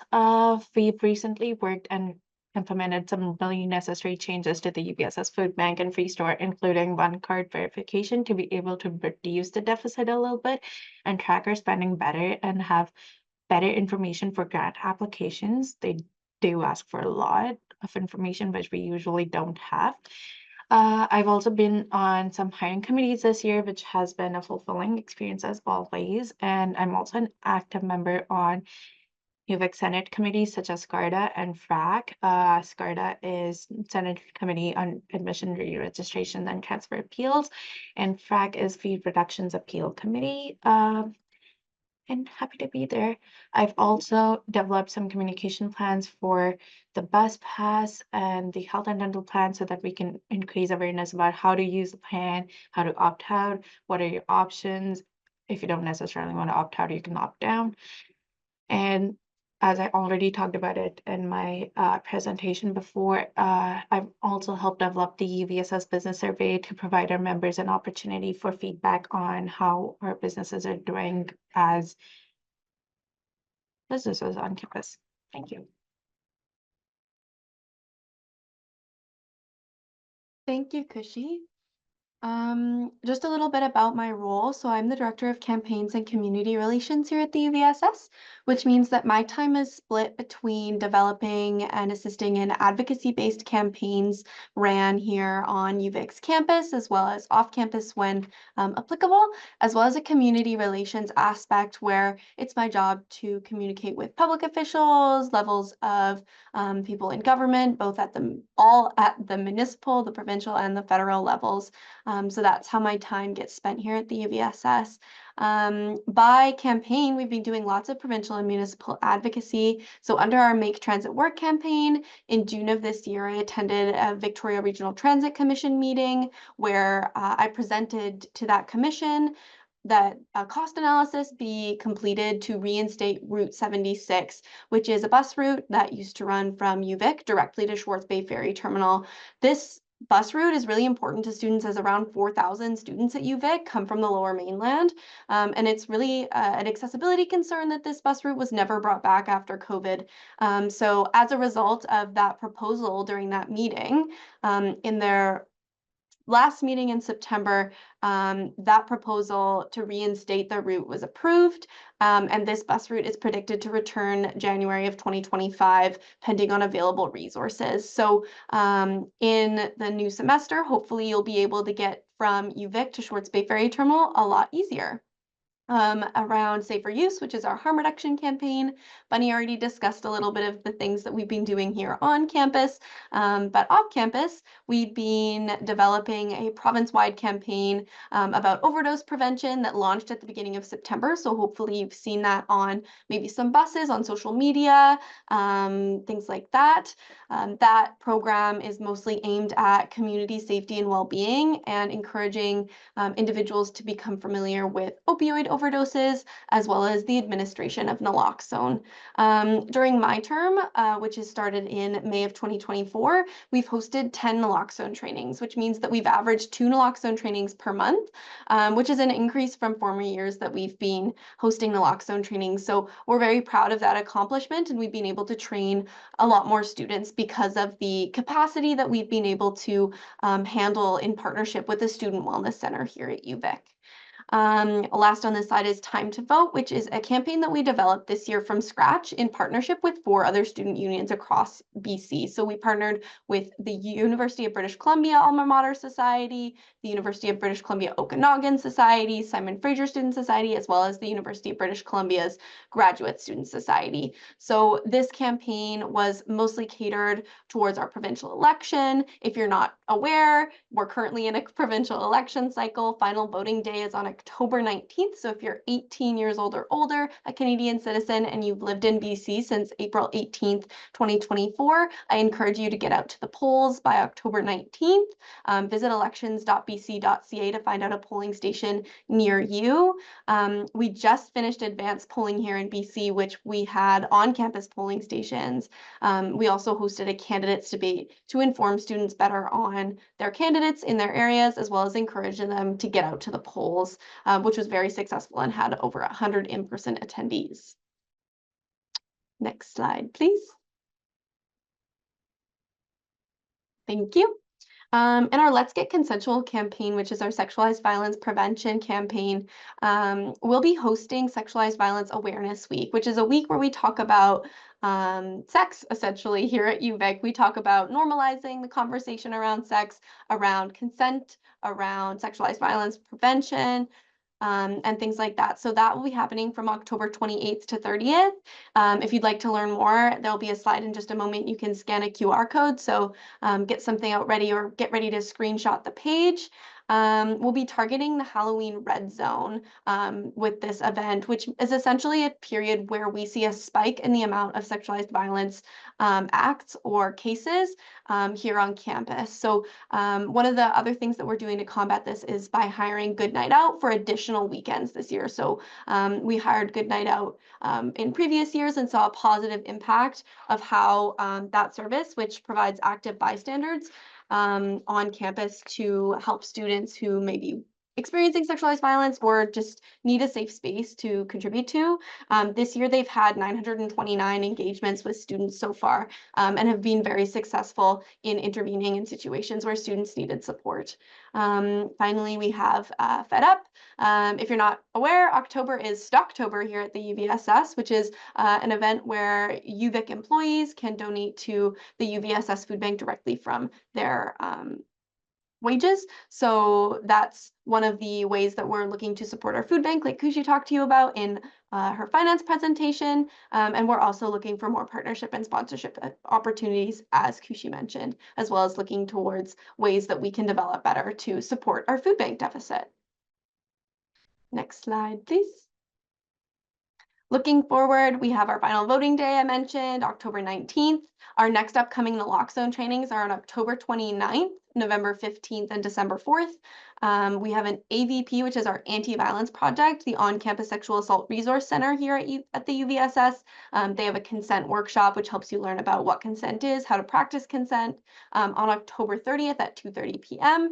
And then we have Let's Talk About Sex during our Sexualized Violence Awareness Week from October 28th to 30th. Next slide, please. If you want to take a quick screenshot or scan that QR code, it'll take you to our website. There also is posters like this all around campus. I encourage you to come to our student union building throughout the 28th to the 30th at the end of the month, and check out all of the wonderful resources we have for both on and off campus stations and centers that help provide support for both survivors of sexualized violence, perpetrators of sexualized violence, and anywhere in between, anyone who may have an encounter with sexualized violence, as well as if you just want to have a comfortable and safe space to talk about sex in general.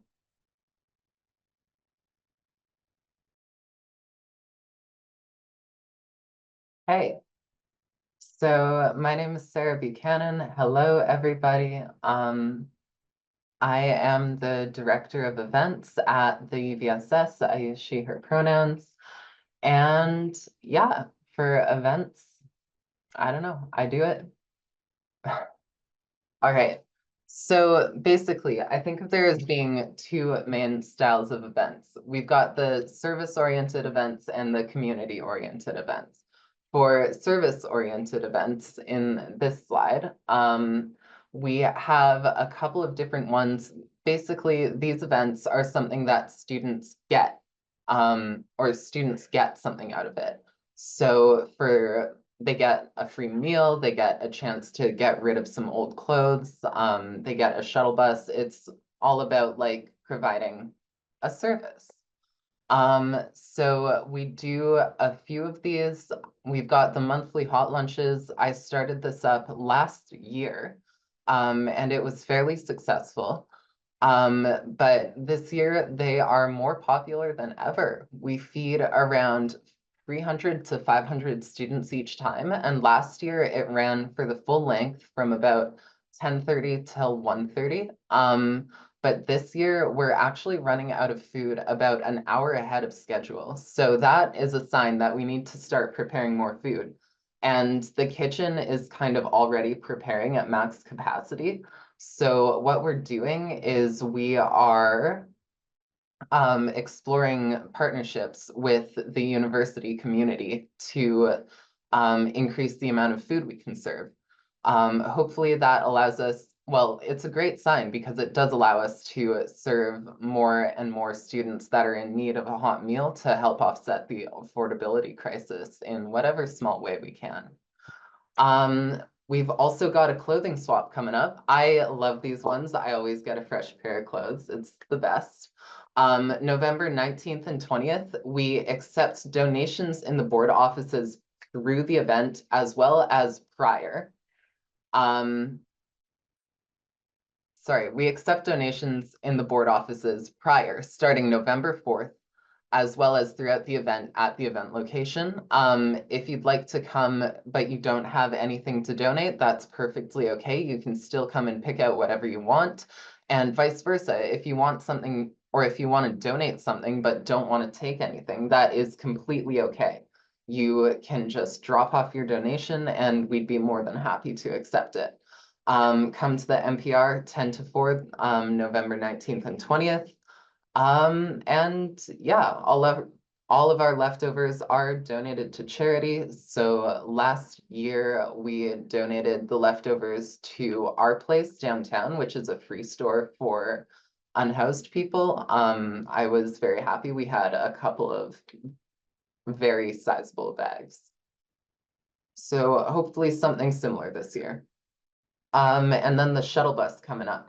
So tickets are $11. You can take the bus at 3 p.m. and 5 p.m. on November 8th. If you could actually go to the next slide for me. So right here is a QR code to the show pass for the shuttle bus. You can buy your tickets there.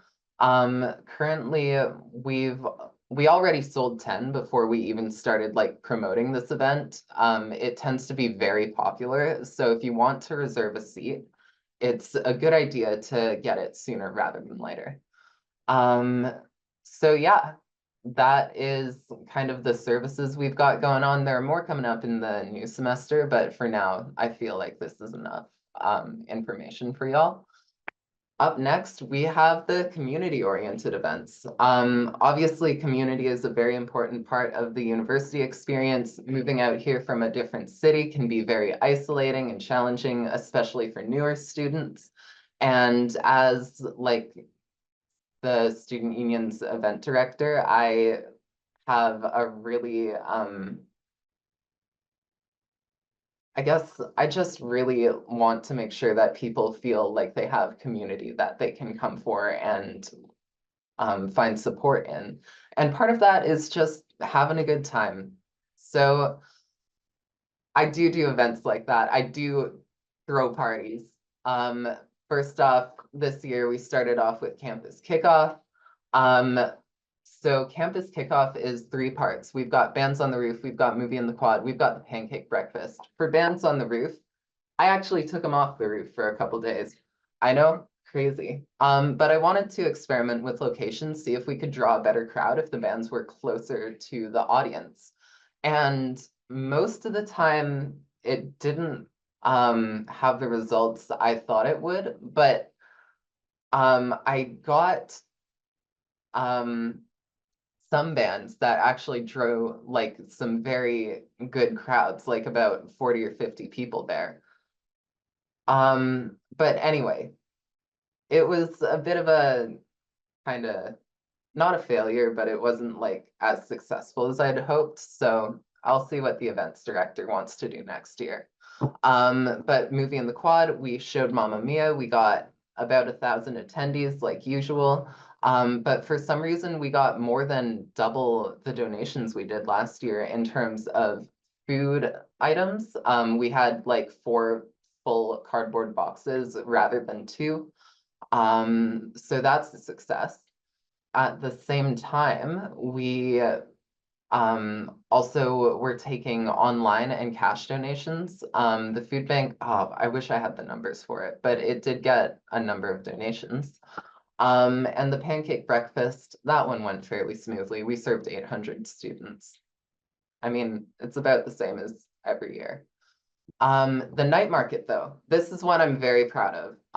September 25th, I ran a new-ish event. The night market was a new use of the Vertigo space to me. I've never seen it used that way, although maybe it was in years past. But basically I filled it out with like 40 vendors. I had a couple of local bands come in and we had like 1,700 attendees. We filled out the room in Vertigo a couple of times so much that there was like a line of people waiting to get in. And that shows that there's huge demand for this sort of thing. So I don't think I have time to plan another one this semester, but like I'm kind of hoping to do another market style event in the year because I don't know, there was a great response to it. I'm very happy with how that one went. So those 2 we've already done. The costume contest, that starts 8 p.m. October 25th. That's going to be just like last year out of Felicita's Pub. You come in, you show off your costume, and you have a chance to win prizes. We've got tickets from Horror Escape again, wonderful escape room. We've also got some movie passes and gift cards that you could win, as well as like some very cool swag. We've got, I'm not going to give away what's in those prize bags just yet, but they will be there. And then Slay the Night. So that's a free Halloween drag show. It's 8 to 10 p.m. out of Vertigo on October 30th. And it's part of Izzy's Sexualized Violence Awareness Week. I'm very excited for it. I think it's going to be a great event. I'm not going to spill the performers list just yet, but I have some people that I am very excited to be working with as artists. All right, and then working with advocacy groups. Okay. So advocacy groups are very important pieces of the UVSS community. One of the ways that especially marginalized students engage with the UVSS is through advocacy groups, and to support those groups of students, it's important that we support community building among those advocacy groups. So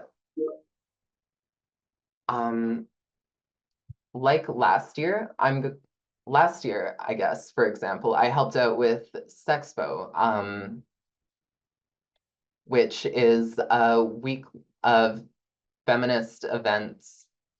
Sorry, it's a springtime series of feminist-focused events put on by the GEM. So this year, I'm going to be doing something similar with SOC and with GEM. SOC, we've got the Global Village on February 6th and 7th. That's going to be a 2-day cultural exhibition focused on the vast amount of cultural diversity on this campus. It's really wonderful. I'm very excited. Taha and I have been cooking. However, I don't want to reveal too many details because this is a springtime event and I don't know, it's just like starting it up right now. But you can follow at SOC Collective on Instagram for more information. As well as that, again, the Gender Empowerment Center is bringing back a springtime series of feminist-focused events. We're currently talking about how that's going to look exactly, but logistically, it should be fairly similar to Sexpo, which I really enjoyed last year. I guess it's up to you guys just to wait and see how it turns out, but I think it's going to be fun. And then finally, I'm collaborating with SSD to bring back Puppy Playtime. Puppy Playtimes are unfortunately no longer monthly, but SSD is going to be working with us to help make them something really special. So I'm looking forward to seeing how it turns out, but there's going to be crafts and games and puppies and I mean quiet space if you need like a low sensory environment as well. So I think it'll be all right. Hey, that's me. Thank you for that, Sarah. And thank you guys for staying here for so long. I really appreciate it. I won't take up too much of your time. I just want to share some of the things that I've been doing. So first of all, I just want to explain what it is I do. Probably the number one question I get is, what does student affairs really mean? So as the director of student affairs, I help support student groups on campus, and this includes clubs, course unions, faculty, student societies, and advocacy groups as well. I took this role in May, and since then have learned a lot. In my opinion, the backbone of what makes UVic student body a community are the clubs and the course unions. And one of the first big tasks that I had to do was organizing clubs and course union days, which took place this September on the 11th and 12th. It was a chance to bring together student leaders, showcase our clubs, course unions, and help students connect with the groups that best represent their interests. The turnout was Crazy. strong. 4 hours? Sorry, I'm just gonna ask folks to mute their mic. Yeah, no worries. But Okay. yeah, so like I was saying, one of the first things that I had to do was organize clubs and course union days. And the turnout was pretty strong. The feedback was pretty positive, although I have learned some things that I would definitely do different for January.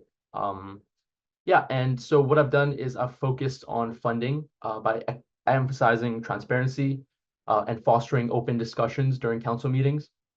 It's been important for me to make sure that everyone is on the same page with how the resources are being allocated and to encourage a more collaborative approach to decision making in both clubs council and course union council. I believe the most important thing is really the discussion. So that's really what I've been focusing on. Another cool thing is that the clubs and course union room was open this summer. The idea of this space is to act as a hub for student groups such as clubs and course unions, and they can put up posters in the room and share with one another, as well as book the space out for events and gatherings. Even if you're not part of a club or course union, you're free to use the space every day before 4 p.m. It's in the student union building right next to the student care office. I also work to reorganize the locker system that we have to make it cleaner to navigate for both me and our general office who does the bookings, as well as digitize the locker contract. Yeah, could you go to the next slide?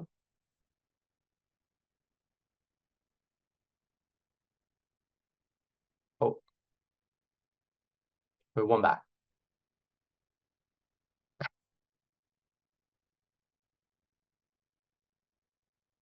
Sorry, folks, my computer is crashing out. Once again. That's okay. That's okay. Actually, I don't need the slide here. I'll just explain. So, basically, what what was on the slide? That's a great photo. But what was on the slide was essentially just talking about the work that I'm doing right now, as well as looking ahead. So, just real quick, ongoing work right now. I'm focusing on reworking clubs and course union procedures to try to make everything run more smoothly, more fairly. We're identifying areas where streamlining or digitizing can increase efficiency. We're also paying attention to situations where giving more time or more support leads to a better experience for the student groups. So this means like longer review periods for applications. And so there's more room in the actual meetings for conversation and discussion. Another key thing is ensuring that clubs and course unions are up to date with the sexualized violence prevention training. This is a critical part of our policy to create safer and more supportive environments for all students. Club leaders they hold like a kind of a very special place on campus and within their communities, which is somebody who's trusted. So it's important that they have that kind of training. And yeah, and there's some exciting projects on the horizon. We're going to be relaunching the newsletter specifically for clubs and course unions to keep everybody informed on updates, events, and resources. I'm also working on developing a manual for student group executives. I've gotten a lot of feedback that it's tough when they first go in and they're unsure of what exactly they're meant to do. And so just making like a little manual, especially on the relationship with the UVSS, so that there's not so many questions, just to make it clearer and simpler for everybody.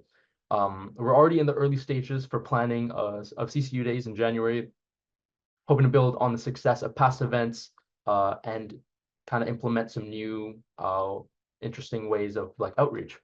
And finally, I'm looking to further streamline the Director of Student Affairs role so that future directors can take on this position with more efficiency and they're able to spend more of their time focusing on student group support rather than the more administrative parts. And yeah, that's it. I'll pass it back to Bunny.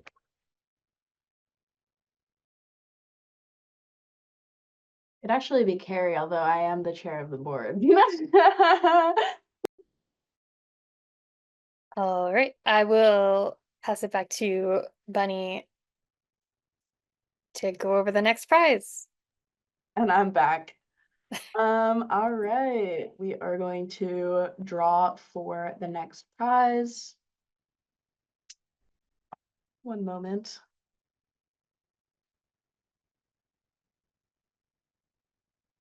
I really appreciate everyone staying. I know this is a very long meeting and there's a lot of bureaucracy, which is not exactly the most fun. And I really appreciate everyone taking time to be here with the UVSS. I really appreciate it.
Congrats to Quentin Berry. You won the 10 Punch Pass to Boulder House. We'll be emailing you with with instructions on how to pick up your prize. Thank you. Wonderful. Congratulations. Congrats to all the prize winners, and thank you for everyone for being here and sticking it out. We are on to questions. So I will keep a speakers list. These are questions directed to Board of Directors, and I will remind folks, please, remain respectful. We want to make sure folks are able to ask their questions and not interrupt or talk over each other. So if you do have a question or if you want to follow up, I will be prioritizing first-time speakers. So yeah, I just wanted to explain that part.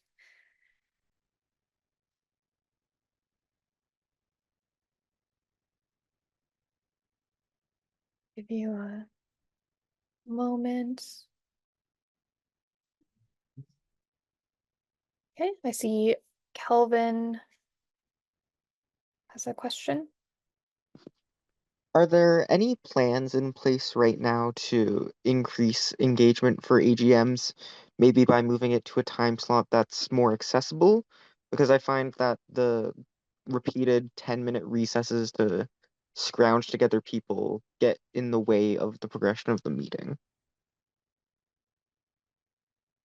I could speak to that. So fair. This time and date was chosen by students through our Instagram poll. So we found the best time and date based on that, as well as the time or like the date, or not the time, but the date and like the range and when we choose an AGM is very certain based on our bylaws and policies. We have to do it within this month. So I know it's unfortunate to midterms, but we do try to be as accommodating to students by asking them what time would be best and stuff. I think that there could be a really cool collaboration between FSSs and course unions and getting students engaged with quorum, and maybe we could talk about for the SAGM. I'm always open to new ways that we can outreach to students. So if you have something like an idea, I would love to hear it. Thank you. Any other questions?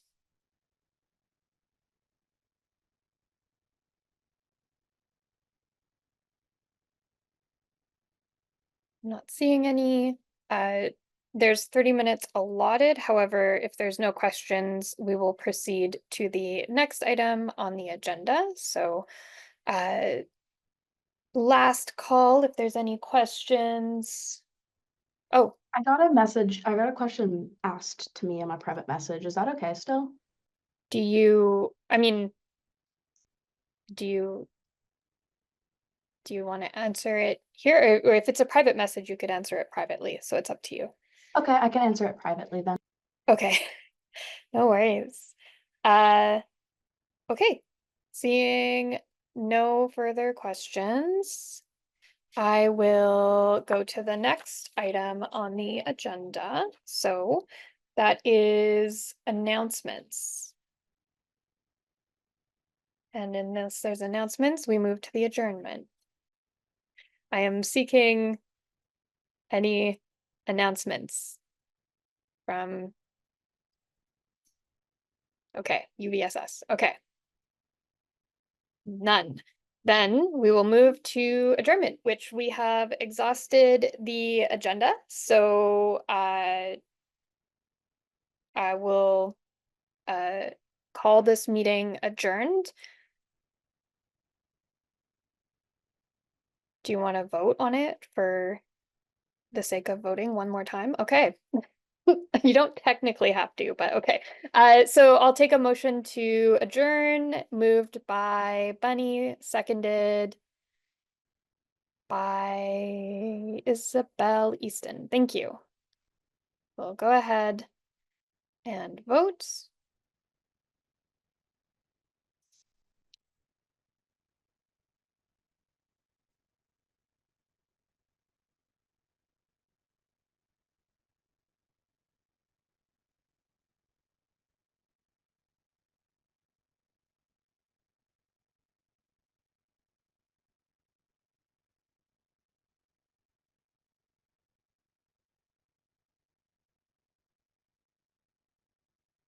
Get like 30. Muted before I could ask you to mute. Thank you. uh, just waiting for the time. Also, huge shout out to the UVSS staff who've been helping behind the scenes with this. Really appreciate it. Thank you, everyone, for being here as well, taking that time out of your day to participate. Democracy, very important.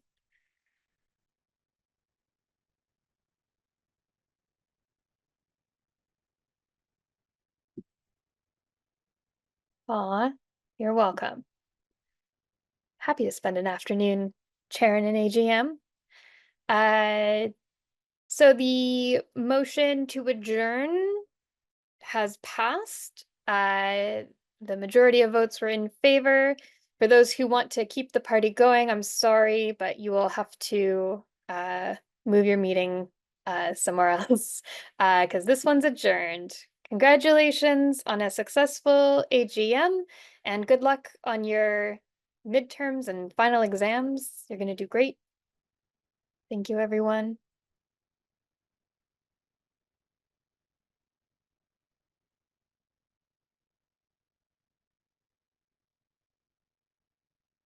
Oh,